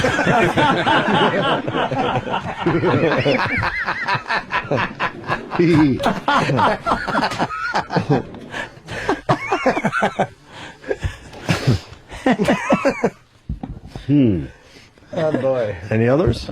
We have one from intern Paul. Intern Paul? All right, Sam, take it away. Oh, wow. Says, however, I am prepared to offer you a position in sales. And then Dilbert says, you mean a job? And then in the third box, Paul just wrote the word no. Why is that funny? There's something funny about it. Well, you know what? Because I was still laughing. Like, it's a shitty setup for a joke because, like, if Dogbert's going to offer him a position in sales, why would Dilbert reply, you mean it? Like, yes, a job. Yes, idiot. That's my entry. Dogbert says yes, a position in sales. Dilbert says thanks. It's just as good as what this asshole is writing Exactly. and getting in papers. You got another one there, Sam? Yeah, this is from Tom out here. All right, one of the listeners. Who I am prepared to offer you a position in sales. And then Dilbert says, you mean a job? And then Dogbert doesn't say anything. And then Dilbert says, sales? What other kind of jobs we got? I guess in reference to the... Yeah, the beer club. Right. Oh. What is that? What is that? That's someone's What is that? fucking phone or UFO or... That's our copy machine making more Dilbert. Oh, Dilbert wow. things. Wow. Well, can the intern that's holding that wireless mic point it away from the copy Put machine? it right down on the copy machine. What's wrong with you? Okay, we have another one. Yeah. From Kevin. He says, you mean a job? And then Dogbert says, yeah, selling I Hate Your Guts by Jim Norton. Oh! I think it's more of a plug than anything else. And then one from Heather. You mean a job? And then Dogbert says, based on your choice of clothing, you've already lost all sense of self-respect. I think sales is perfect. Now blow me. Which is more... the now blow me kicker, I like. That's good. Yeah. That's a good one. Chokers. We got another one being handed in. Thank we got God. another one. You mean a job? No. You are going on welfare and taking Aunt's money. Oh, see, I don't like that. I don't find it funny. Does he have those blank ones? Yeah, they're coming. Oh, we got more blank ones being passed out. Good. Mm-hmm. Give me a couple. Give me a couple. Hey, keep in mind, folks, this is only today's. We could do yesterday's. We could do last week's. Fantastic. Let's just focus on Are this you one. sure? Oh, Let's thank just you. focus on this one. Yeah. Can't wait to read what the listeners come up with online. Look at this. I'm Half sure of my Scott Adams panel will is be cut very off, but I happy. think I'll make it. All right. Intern Paul wasn't happy with his first entry and has another entry. Okay. He says, you mean a job? And then Dogbert says, only if you fuck me. And then Dilbert says, I'll get the oven mitts. He's a dog. That's good. And the oven mitts, but yes, but that would be the dog fucking Dilbert. No. Dilbert fucks the dog. Yeah, but no, the oven mitts are for the dog fucking Dilbert in the ass because the oven mitts keep the claws from digging into Dilbert's sides. No, the dog wants to get fucked. But then the oven mitts don't make sense. No, you don't understand. No, I understand. You don't seem to. Dilbert is fucking the dog. So what are the oven mitts for? To fuck the dog with? No. Everyone knows the dog fucks the human. You duct tape the oven mitts on the dog's front paws because when he mounts you to fuck you, his dew claw will dig into your sides and leave scratches on your ribs. A really good one. From executive intern David. Oh, all right. Let David read it David's himself. got to do it in his inimitable Ladies and delivery. gentlemen, executive intern David making his way into the studio. Finally. Have you met this guy yet, Otto? Yeah, at the other building. Yeah. Oh, that's right. He was drinking the... Okay. Yeah. Intern David. Executive intern David, I'm sorry. Yes. Okay, I'll read it. Dogbert says, you survived the rigorous interview process. Oh, yes. There are no The whole openings in panel. engineering. Then he says, however, I am prepared to offer you a position in sales. And Dogbert says, you mean a job? And Dogbert says, yes, you will actually have to do work. And Dilbert says, oh, man. Doesn't like work. You could write for Dilbert, though. Yes. Because that would probably appear in the paper. That's a good one. Oh, Thank you. Fool. Here you go. Fool. Oh, thanks, Uncle Paul. Uncle Paul is handing Paul one making in. an appearance. Yes. Read Uncle Paul's there, Danny. Oh, no.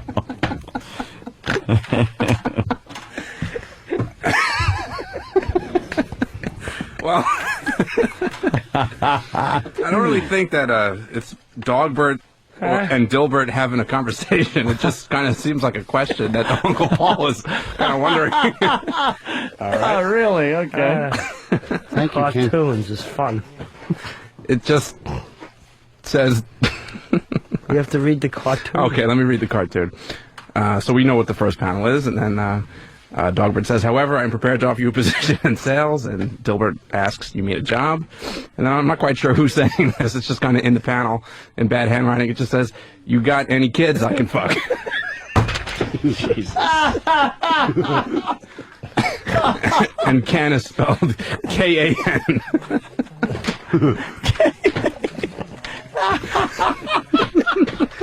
I like cartoons.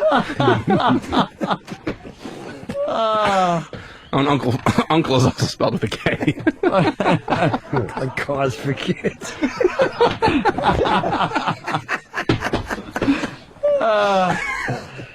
Sam, we got a couple more. Yeah.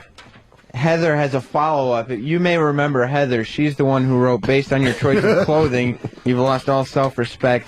Yeah. I think sales is perfect. Yeah. Now blow me. Yeah. Okay. She's trying again. The follow-up. Okay. He says, you mean a job? And then the dog says, I said blow me. It's kind of a follow-up. Yeah. It's kind of a sequel almost of Then we've got Dilbert 1.5. We've got one from Kevin, who Dilbert says, you mean a job? And then Dogbert says, more like begging. You're selling Voss tickets.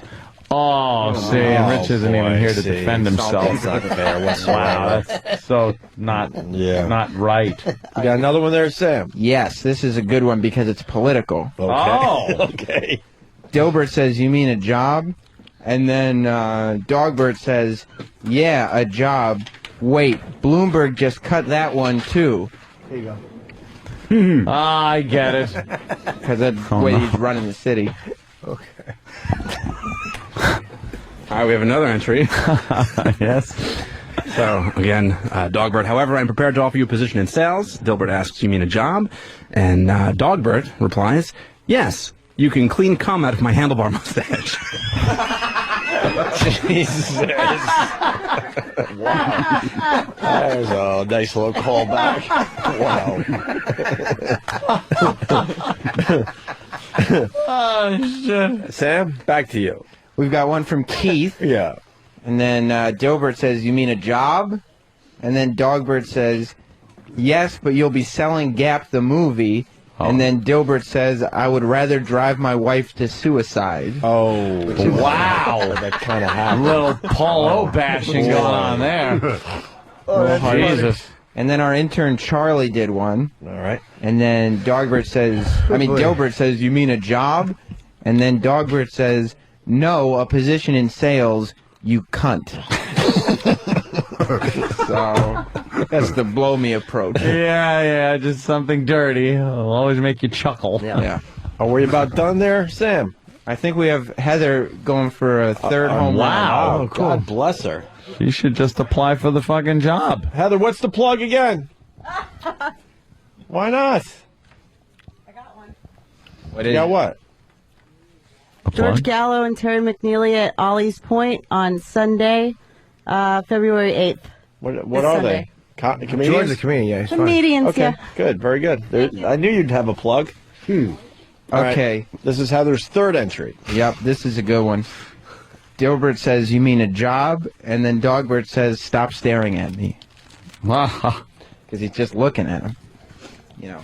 I'm getting a report that they won't allow curses online. They effing bleep them out on you, so you got to work around that if you're trying to do this online at Dilbert.com.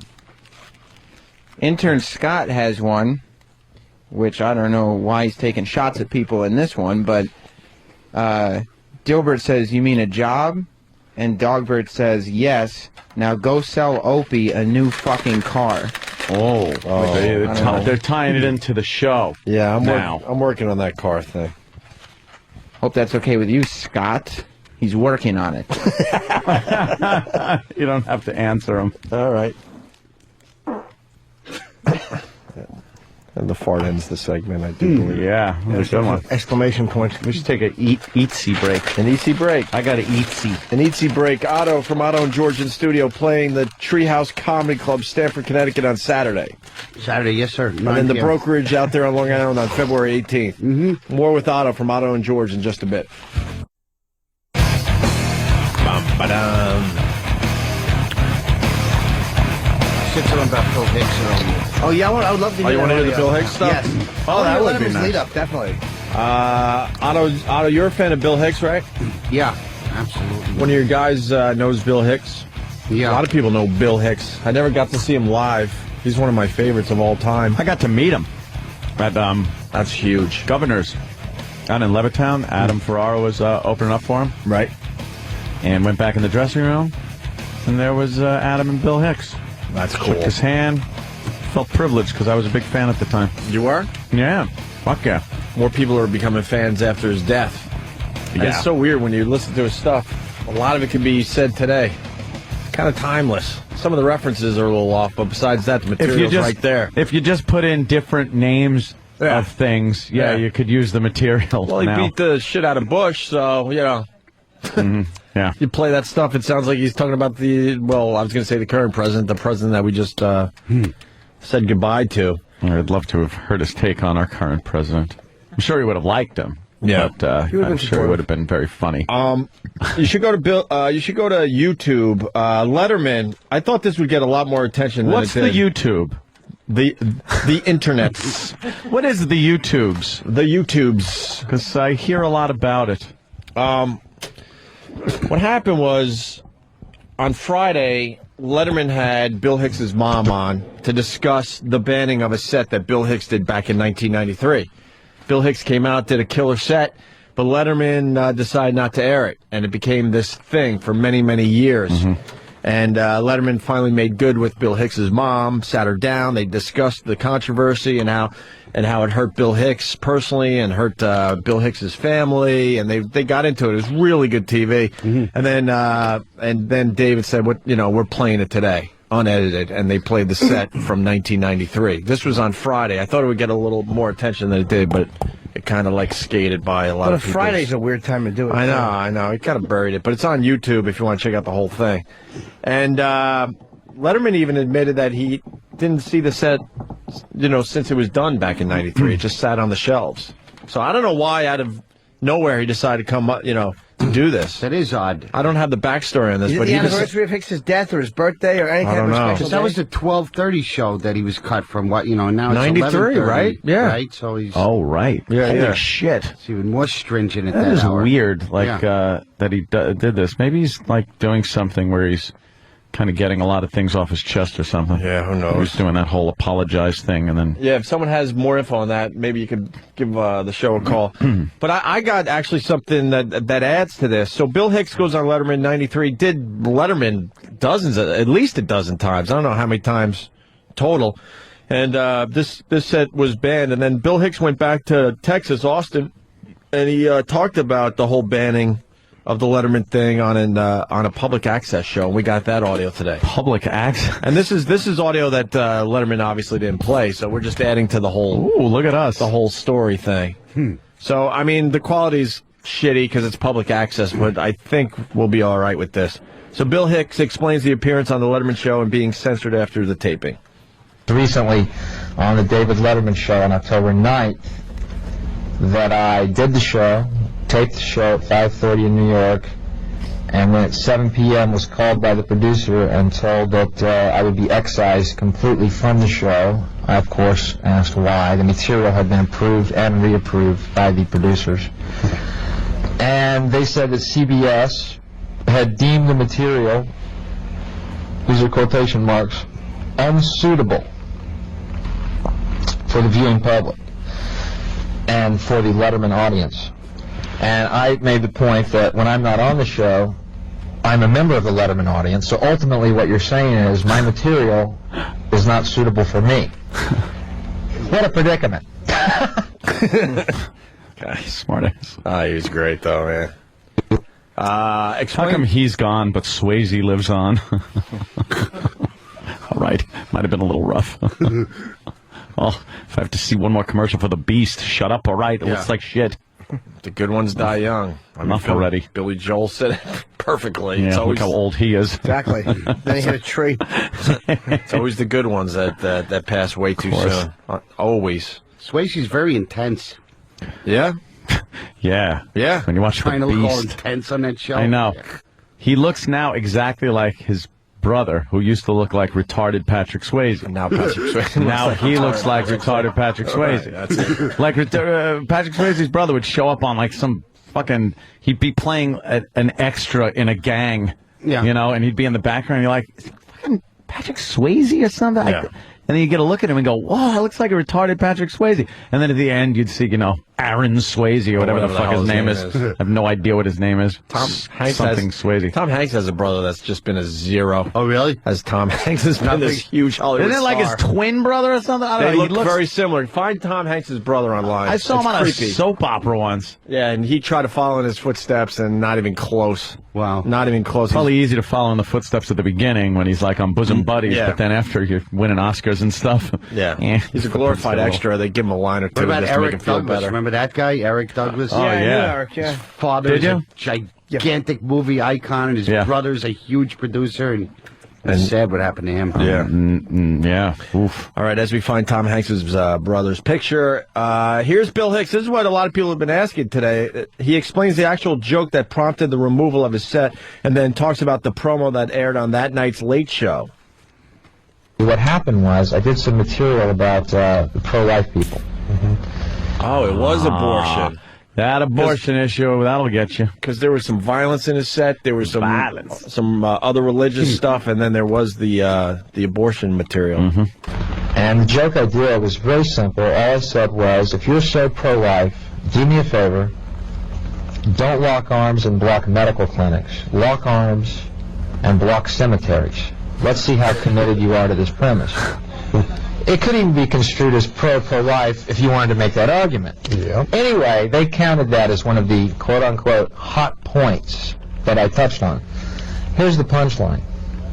Monday night during the Letterman show, a commercial airs for pro-life.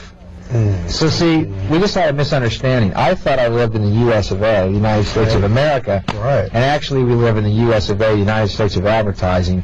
Freedom of expression is guaranteed if you've got the money. Okay. Yeah. Could be true today, man. Could be true today. Oof. Explains the Jesus joke that was also flagged as inappropriate. And other hot points I hit on the set, which was, again, approved and reapproved by the Letterman segment producer. Until, of course, it was time to do it.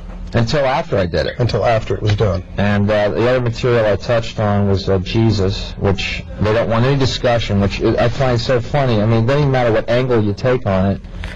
The fact that a comedian's talking about Jesus, people might construe it as sacrilegious.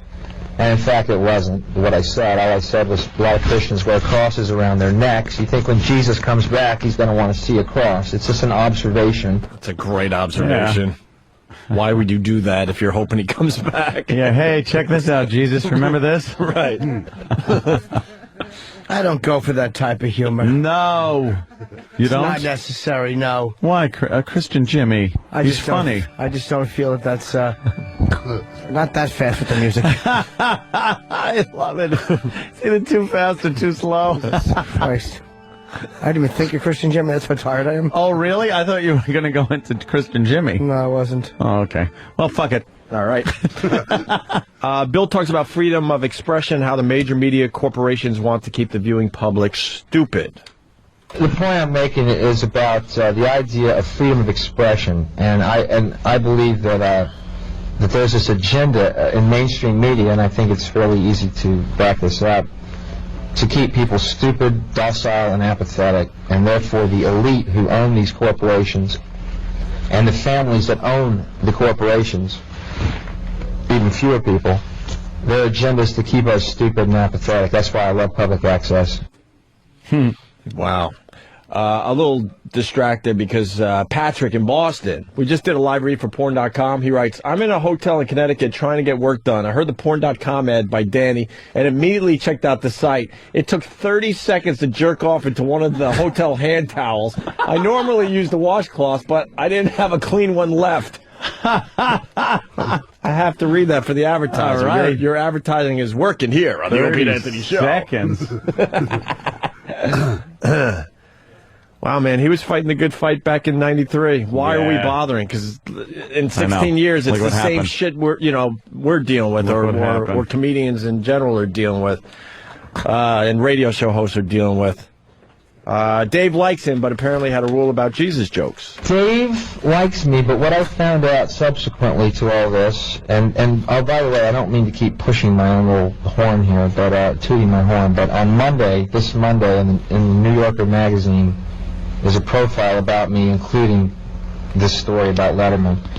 I found out that it's one of Dave's rules that he doesn't like comics to talk about Jesus on the show.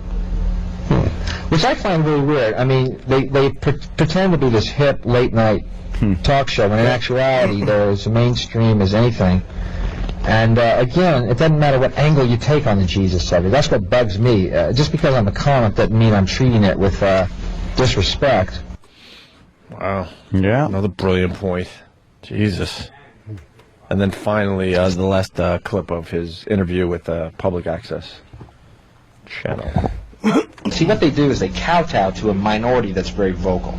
Reasonable people don't write letters. Reasonable people have lives. Yeah. Reasonable people know it's just a joke. Reasonable people know it's just TV. They know they can change the channel or they'll wait and something else will come on. Sure. See, reasonable people don't get it active. It's these minorities, these fundamentalists who are totally organized, and they are a minority, and who are the ones trying to set this agenda for America. And but come to find out, Dave, you know, I guess $14 million was his price. You know what I mean? Everyone has a price, they say. Oh man. Luckily, I don't have any money, so it doesn't matter my price. Well, I'm glad that problem got solved over the years, and we don't have to deal with any of that anymore. It's so funny to hear such an archaic way of dealing with things. Amazing, right? On that recording, and realize just a few short years later, we're so far away from that. So good to know that the corporations told those people to go fuck themselves. Thank God. So, and they don't kowtow to these small groups of people, because normal working people that enjoy entertainment like that don't write letters. Right. But we finally found that out when... we sure did, Anthony. And that was just after the flying car came out. Yeah. Which was just a boon to mankind. Oh, we're still in this shit. We're still in it. This is what, 16 years ago, and we're still fighting that horse shit. And you try to tell these corporate guys, why are you listening to 5 people with letterhead? Why are you firing really good radio shows over a group of 10 people that then try to get some of their other people to write letters that never even heard the broadcast? They never heard the broadcast. Why are you doing this? Because they're cowards. You're taking away programs that a lot of people enjoy. Way more people enjoy than hate. They're cowards, that's why. Because they don't fucking write. Because but you would think in 16 years the point is that they would try to move forward and understand what this is all about. Realize that nothing is going to come of those people complaining if you just ignore them. Nothing will come of it. Right. Your business won't go down the shitter. You're not going to lose advertisers for any length of time or any. It's not going to make an impact on your company. But we know the answer. It's because they're cowards. It's that simple. It's unfortunate that's the simple 16 years later, they continue to be cowards. They'd rather do the phony apology, which they don't mean. You think of some corporate spokesman gives a flying fuck when they make those statements to these interest groups? Oh. Yes. We sincerely apologize, and if anybody was offended, you think this guy is sitting there at home going, God, I'm so upset with what that show did. I'm going to write this apology letter. They don't care. It's just another fucking thing to put in the outbox. I got a challenge. Yes, challenge. Give me the last apology that was sincere and real. Bill Clinton's apology was bullshit. All the apologies we've made over the years, bullshit. Yeah. And we've said before, if we ever are heard apologizing or even sounding like we're apologizing, we don't mean it. No. And the last so we have to say that beforehand, because when we're doing it, we have to kind of sound like we mean it just to keep our jobs.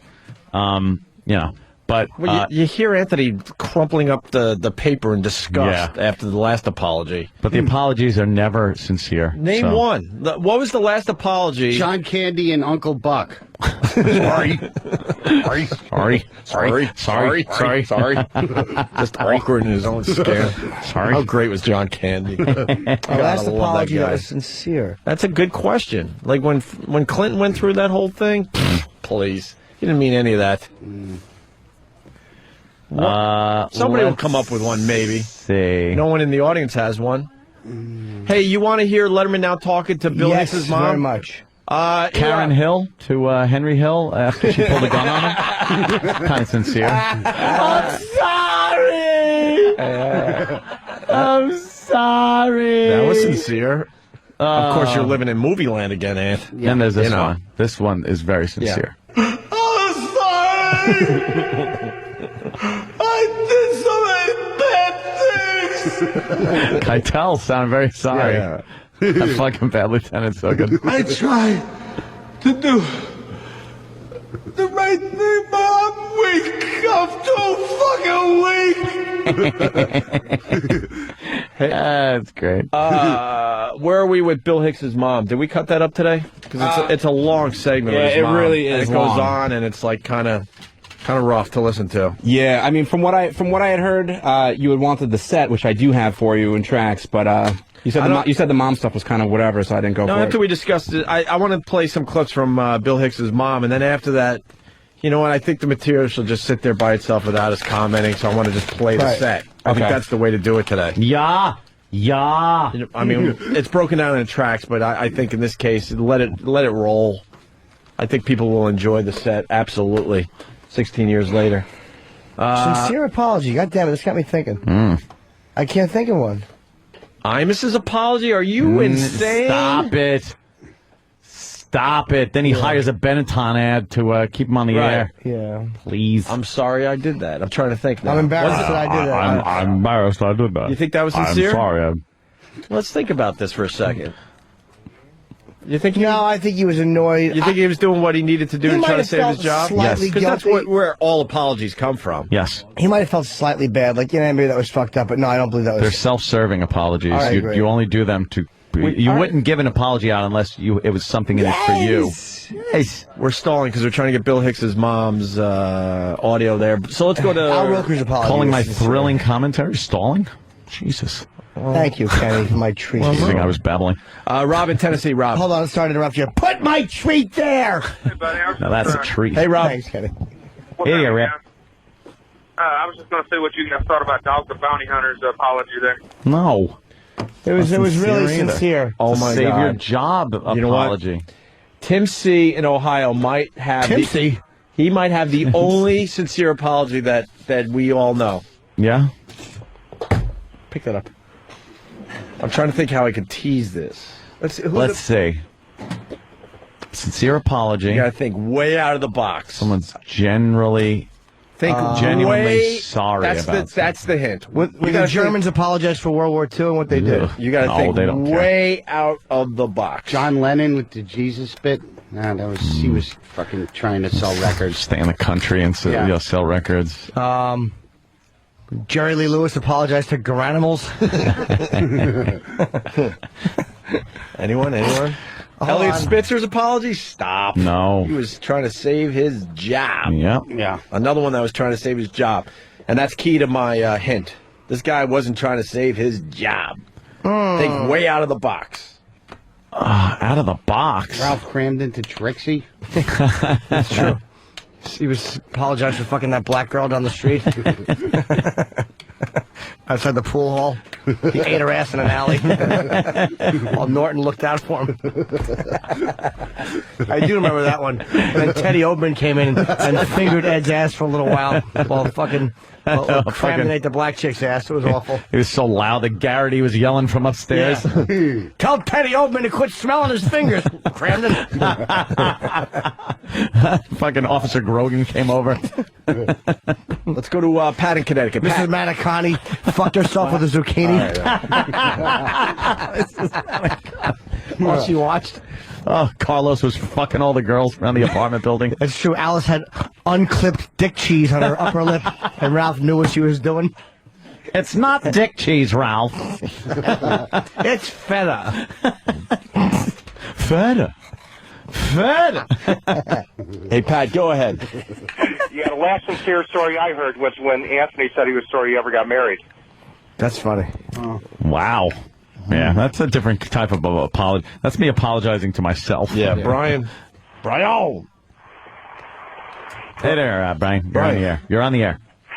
Good evening. Hey, you finally go to the phone. Going through puddles. Yeah. Sounds like. Yes, dummy. Brian. Yes. Hey, this is Brian. Hi, Brian. Really? We've just been saying, Brian, you're on the air for fucking like a minute. Hi, Brian. I'm on the road. I can't hear you. I was going to say, apologize. Ah. Thank God that got through. Thank God. We almost missed that humor. Kyle in Alabama. I need a baby leg. What's up, Kyle? Good evening. Good evening. Hey, what about a few years ago, the Beastie Boys apologized for their lyrics, and no one was really pressuring them into it. They just sort of came out of nowhere and said it. I don't have knowledge on that, my friend. I know a sincere apology. Yeah. When Alex came downstairs. Oh, Jesus. Okay, I'll accept your apology for fucking having the timing of diarrhea in the ninth inning. Go ahead. Fucking cunt-faced bag of vomit. What are you trying to knock down up there? The Grand Theft Auto 4 glove. All right. Don't mind Let's me. go to John the Trucker. Here's the answer to the hint I gave that came from Tim. Go ahead, John. Yeah, the sincere apology was Bud Dwyer's.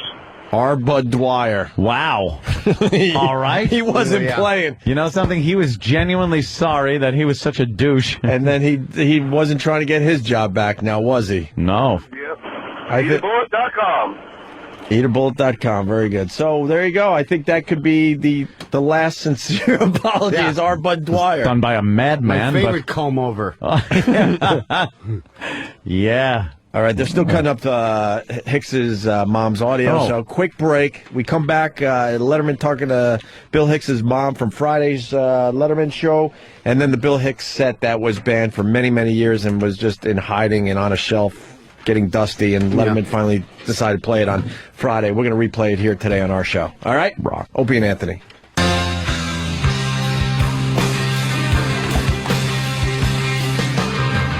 Never a big Black Crowes fan either. But who the fuck am I? I'm Anthony. We're back. Opie's taking a little leak. Wow, either a leak or a big shit. You're limping. Wow, that one really hurts. What's wrong with my Black Crowes? I'm not a Black Crowes fan. I was never a Black Crowes fan. Why? They're kind of old school. Nah, what didn't you like about them? Their music. Everything? Yeah, there's not a song I like from Black Crowes. What about Black Moon Rising? No, I don't. You got a little Black Moon Rising? I don't know one song they do. Well, this is one. This is one. I don't recognize it except from the show.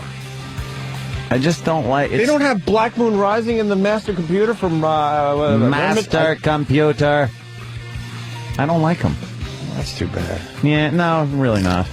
That's one less band I have to listen to. Where were we? The Bill Hicks mom stuff? Do we have it yet? Bill Hicks. In what, 2 minutes? What should we do for 2 minutes then? Just what can we do for 2 minutes? You got to make the stretch sound. Or the stretch. Oops. Knocking over my Gatorade. How about the Christian Bale audio? I hasn't heard that. I didn't hear the I heard Christian about Bale. it. It's good for one more full uncut play because it's so fantastic. That's only like a minute and a half. Well, they're making sound machines out Soundboards, of it. Soundboards, I mean. Where you can then make prank phone calls. You're going to have all yours tomorrow, right? Yeah. For this side of the show? I have this one. Oh, da-da-da-da. I got to tell you what happens on this show. Like, we hear these clips, and it's a race to see who gets it on their machine. I am so jealous that you have that one. I might also have this. Fuck's sake, man, you're amateur. I'm dying. That is classic for any occasion where an intern fucks up, a caller stinks. Where was that about 20 minutes ago? Yeah, exactly. Yeah. We were off the air during that. I probably should have played it. Oh, you're killing me with this. fucking amateur. Oh, you're killing me. Oh, I want a whole bank of just Christian Bale yelling at his See, I got this. Yeah. That's me. Oh, da-da-da-da. Oh, da-da-da-da. Oh, da-da-da-da. Oh, da-da-da-da. Yeah, but do you have this one? I am proud to be a lesbian. A lesbian. Do you have this one? A classic? Oh my God! Look, Space Shuttle Endeavour doesn't work anymore. Oh shit! Oh, look at that! Pushing the button, everything. That's don't like, work. hey, how about this one? Could you fix that? Very beautiful girls, you know? Where were you tonight? The Kit Kat Club? You ever suck a guy's cock? Show me how you suck a guy's cock. The last time I'm going to ask you. Fucking Keitel. I got this one though. Do the Biff! Do the Biff! That I like. Oh, and punt doesn't work. I'll get Eric. I don't know why. It's You can get a doggy style, you can get a lean on your side. Those are your only choices. This is my house and I get to say. That's a good one. And is right it there. true you hate just the black in the Black Crows, or no, if they were called the actually. Crows, would you be okay with this band? Just the Crows is a great band. Yeah. This show is fucking bizarre. Isn't it? God. Please do it. What? You're just watching us and going, what the fuck's wrong with us? I feel like when I'm not here for a while, I'm like you're speaking in pig Latin. I have no idea what any of these bits are going to mean. No, you're absolutely right. What do you need us to explain? No, not that. I mean, it's working. I'm not, what the fuck, you're not entertaining me. Yeah, we're just arguing over who got the best sound effects. Yeah. Because Opie's got a fucking sound effect things. I got one. Yeah. And now we got it like the second a good clip comes out, we race to see who can get it gets on their it. machine first. Yeah. Because once it's on your machine, then it's, fucking out of the public till. And we do a bunch of bits at the same time, because you got Stephen S. from Bayshore. Not surprisingly, Aunt loves Whitesnake. Ah, all right. You don't like Black Sabbath, do you? I like the Great White. Black Sabbath, I'm not really a big fan. Boy. I appreciate what they've done, but I'm not a big fan. Yeah. Interesting. Never thought of it in those terms. What's wrong, Sam? Oh, Why are you rolling your fucking eyes? You know, it's a paradox. I didn't roll my eyes. Barry White.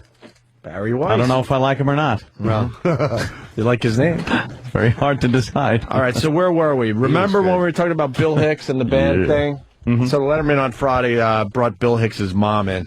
So this is part 2 of our little discussion, I guess. Here we go.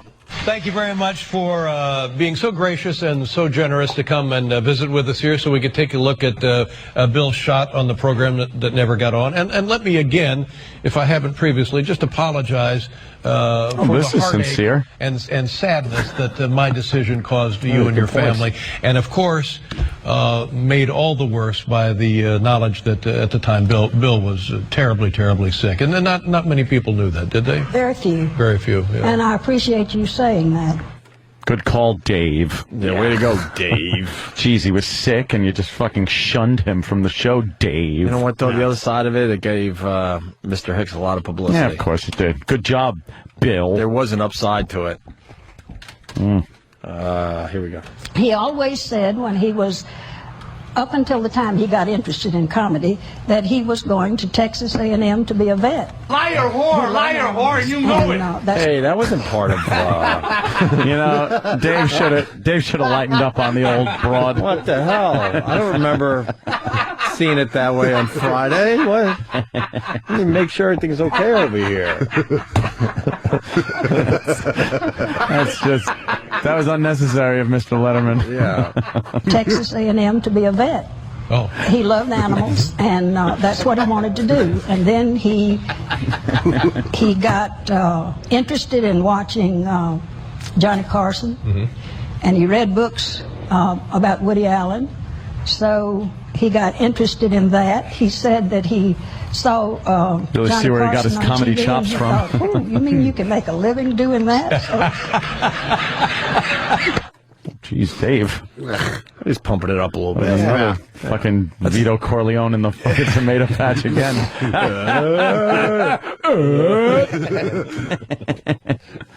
He's just doing a little punching up, that's all. He does that. You're spelling it. How did you feel about coming here tonight? Was this an easy decision for you to make? I mean, I was I Were you thought. surprised that I accepted? I'm surprised when anybody comes here. No, wasn't surprised. But part of me thought, well, she has every reason not to come here. That's right. I had a lot of reasons not to come. Wow. And I thought about it, and then I decided to come. Good. I'm glad you're here. I am. And again, I know I can't make up for the damage that was caused, but I hope symbolically this means something to you. Well, it does. All right. And I will tell you that was a very hard time 15 years ago when that happened. And I just will have to tell you that it was. Well, I'm well aware of that. I know. I don't know personally how difficult it was, but I can certainly, now that I have a son, I can certainly imagine what that. You had to have a child to know. That's right. Okay, what else? You want to know? What's she say? Huh? What'd she say? What else do you want to know? Oh. So. Asshole! There you go. There's some audio of Bill Hicks's mom. People want that as a ringtone immediately. That's a great ringtone. That would be a great I don't know how to download ringtones. It's easy. I don't know how to do it. I get frightened. This is what you do. You take your phone, right? And you hand it to Daddy. So effing easy. I get frightened. Just hand over the phone. I don't know what I'm What do you want as a ringtone? Da, da, da, da, da. Oh, yeah, that one. Yeah. Oh, this Mother. one. When a text comes in. Fuck's sake, man, you're amateur. Oh, It'd be who could nice that on the be? train. All right, you guys This one. This is a giant cock. Oh, good. That's the one I'll put for my mom when she calls. It's Mom on the phone. That's how you know it's Mother. Mother. That would be a funny one for your mom. Wouldn't it? And a picture of a big cock comes up on the fucking display. Mom always liked the big cock. Yeah, she sure did. The old size queen, and you give her the old chin punch. Mom's a size queen. If it ain't black, it ain't worth it. Right or wrong, Ma? Want to play the Bill Hicks thing and end the show today? Do the bit! Let's do this. So this is the set that was banned for 16 years that Letterman finally played on the show on Friday. I think it's worth playing again today. Let's get the plugs in because we'll leave the people with this. Yes. Otto and George will be at the Treehouse Comedy Club in Stamford, Connecticut. Yeah, all you Connecticut people come out and see me. On Saturday. Trish just told me I wasn't talking enough on the show. I just ate a turkey sandwich. I'm slipping into darkness here. Slipping into darkness. Yeah. That'll do it. You should talk more. That's all right. I didn't say anything at home. She's either shut up or she's on the phone. Otto, you should talk more. Your grandson, Frank. You killed today, bro. Yeah. You did very well today. We do the show every day, and there are times we check out for a long period of time. Oh, please. I feel That's no how it need is. to impress anyone at this point. Exactly. Exactly. It's better to push less. Yeah. I said it first. All right. So Otto's doing that, and then you got the brokerage on the 18th of February. Yeah. For everybody on Long Island. That's where I first met you out on the island. That's where I met him. Yeah. $40 shoes. All right, we'll leave you with the Bill Hicks thing. Yeah. I have a plug. Oh. Caroline's tomorrow through Sunday. Mm-hmm. And my Artie gig, our gig, not my gig with, it's our gig. Sure. February 21st in Tower Theater in Upper Darby. And you can go to livenation.com for those tickets unless you don't want them. Then don't. But you'll see Jimmy. I want to go to Caroline's. I see you at Caroline's. You should come this weekend. I have a whole thing I'm doing now. What do you do now? It's where I take people's driver's licenses, I guess things about them. But I guess things that are not on the license. Oh, okay. Yeah. Wow, when did you incorporate that into the act? Brand new. Ah. I'll take your license and I'll do something with it. Do you put it by your head? Yes. Yeah. Like if the guy's name is Chip. Mm-hmm. I'll say, Chip. And I'll guess something about his life. And wow, are you good at it? Very good so far. All right. That sounds like a pile of shit. I'll do this. Like, say this. I'll do something like this. Like, but I'll sneak a peek at it. Like, what I'll do is this. I'll hold the license, and as it's coming to my head, I'll peek at it, and I'll go, Chip! And they'll be like, fuck. You were born in 1978! And it's against your head, so Yes. people don't think you could see it, but you saw it while it was coming up to your head. Yeah. Fucking amazing. Now you just told the trick, though. Yes. Yeah, so you can't do it anymore. And then Ernie Hudson comes out, and he fucks Chip's face. He's behind the curtain at Caroline's. and he comes out as Tumor, and he drops a honey jar on Chip's face, and he fucks it. He breaks a jar of honey over Chip's head. Gets his head all sticky. You know Tuma just had a fucking baby arm. Tumor had a cock that was as long as it was dirty.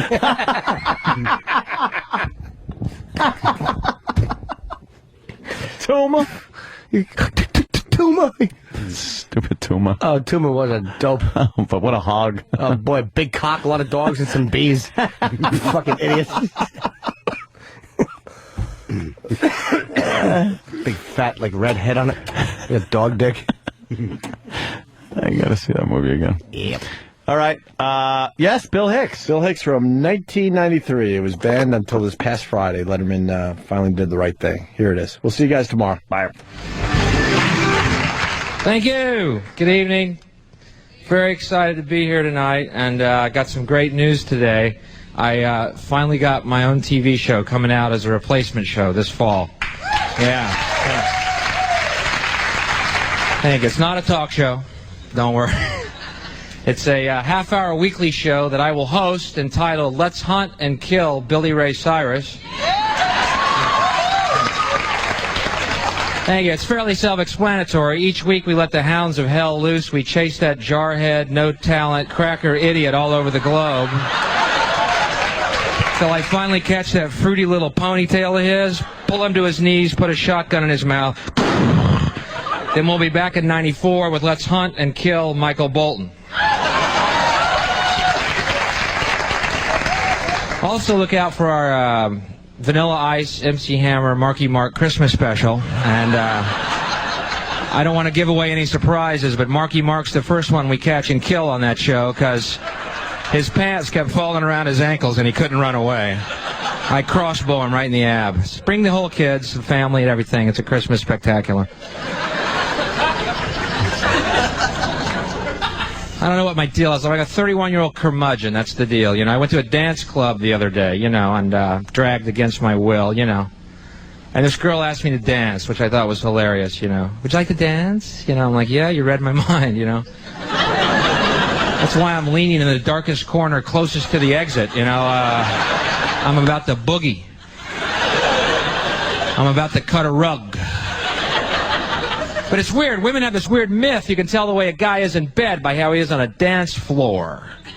I think that's ridiculous. What does it matter? You know what I mean? If a guy is on a dance floor really getting into it, enjoying himself, expressing himself, what does it matter how he is in bed? He's gay.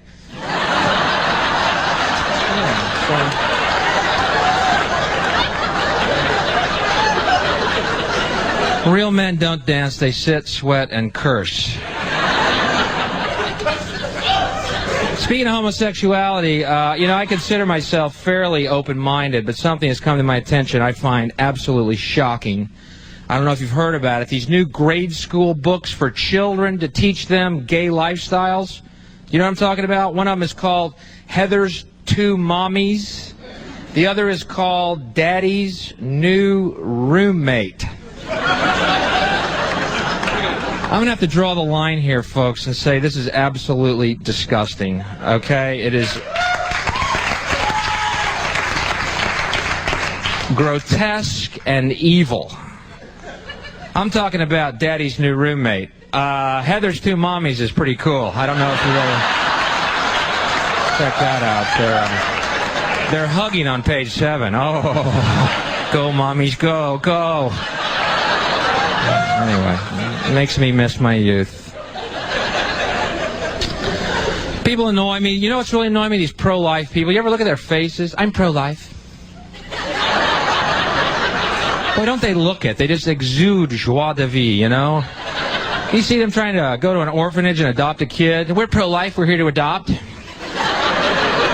Kids are just, oh, don't pick me. Oh, no. I'll eat gruel, 15 to a bed, no problem. Just keep Heather's 2 mommies coming, and we're fine in here. I'm pro-life.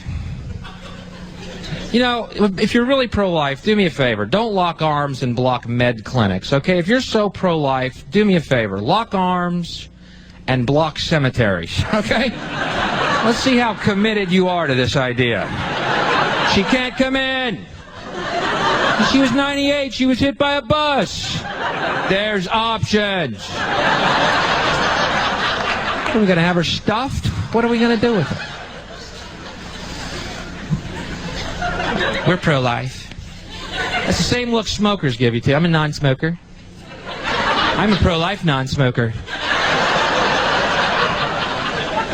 I'm getting that look a lot these days because I started smoking again, and I had 9 months without a cigarette, and I started again. And I'm getting that look.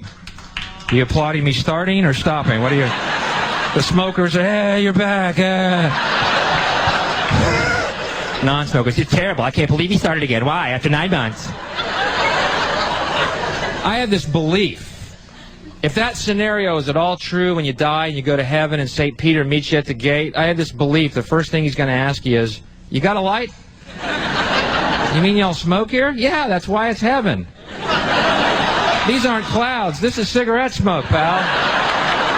Hell is the non-smoking section. You want to look at them for a minute? Okay. I can't believe what they do to their bodies. It's so smelly. It smells like an ashtray. Why do they want me to smell that?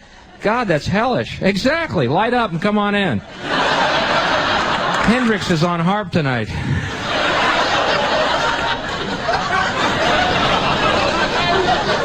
So I've been traveling. I was in Australia. Over Easter, which was interesting to note. They celebrate Easter the same way we do, commemorating the death and resurrection of Jesus by telling our children a giant bunny rabbit left chocolate eggs in the night. I wonder why we're messed up as a race. Anybody got any clues? I've read the Bible. Can't find the word bunny or chocolate anywhere in the book. Why those 2 things? Why not, goldfish left Lincoln logs in your sock drawer? Just making stuff up, go hog wild. But I think it's interesting to note how people act on religious beliefs. You know what I mean? Like a lot of Christians wear crosses around their necks. Nice sentiment. But do you think when Jesus comes back, he's really going to want to look at a cross? Ow. That may be why he hasn't shown up yet. Going, man, they're still wearing crosses, Dad. I'm not going. No. They totally missed the point. I'm not going. Forget it. I'll go back as a bunny. But,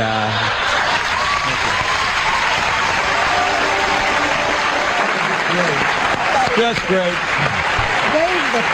He looks tremendous, and I've not seen that videotape or any part of it since that night, and seeing it now, it raises the question: what was the matter with me? What was I thinking? That was just tremendous. He if anything.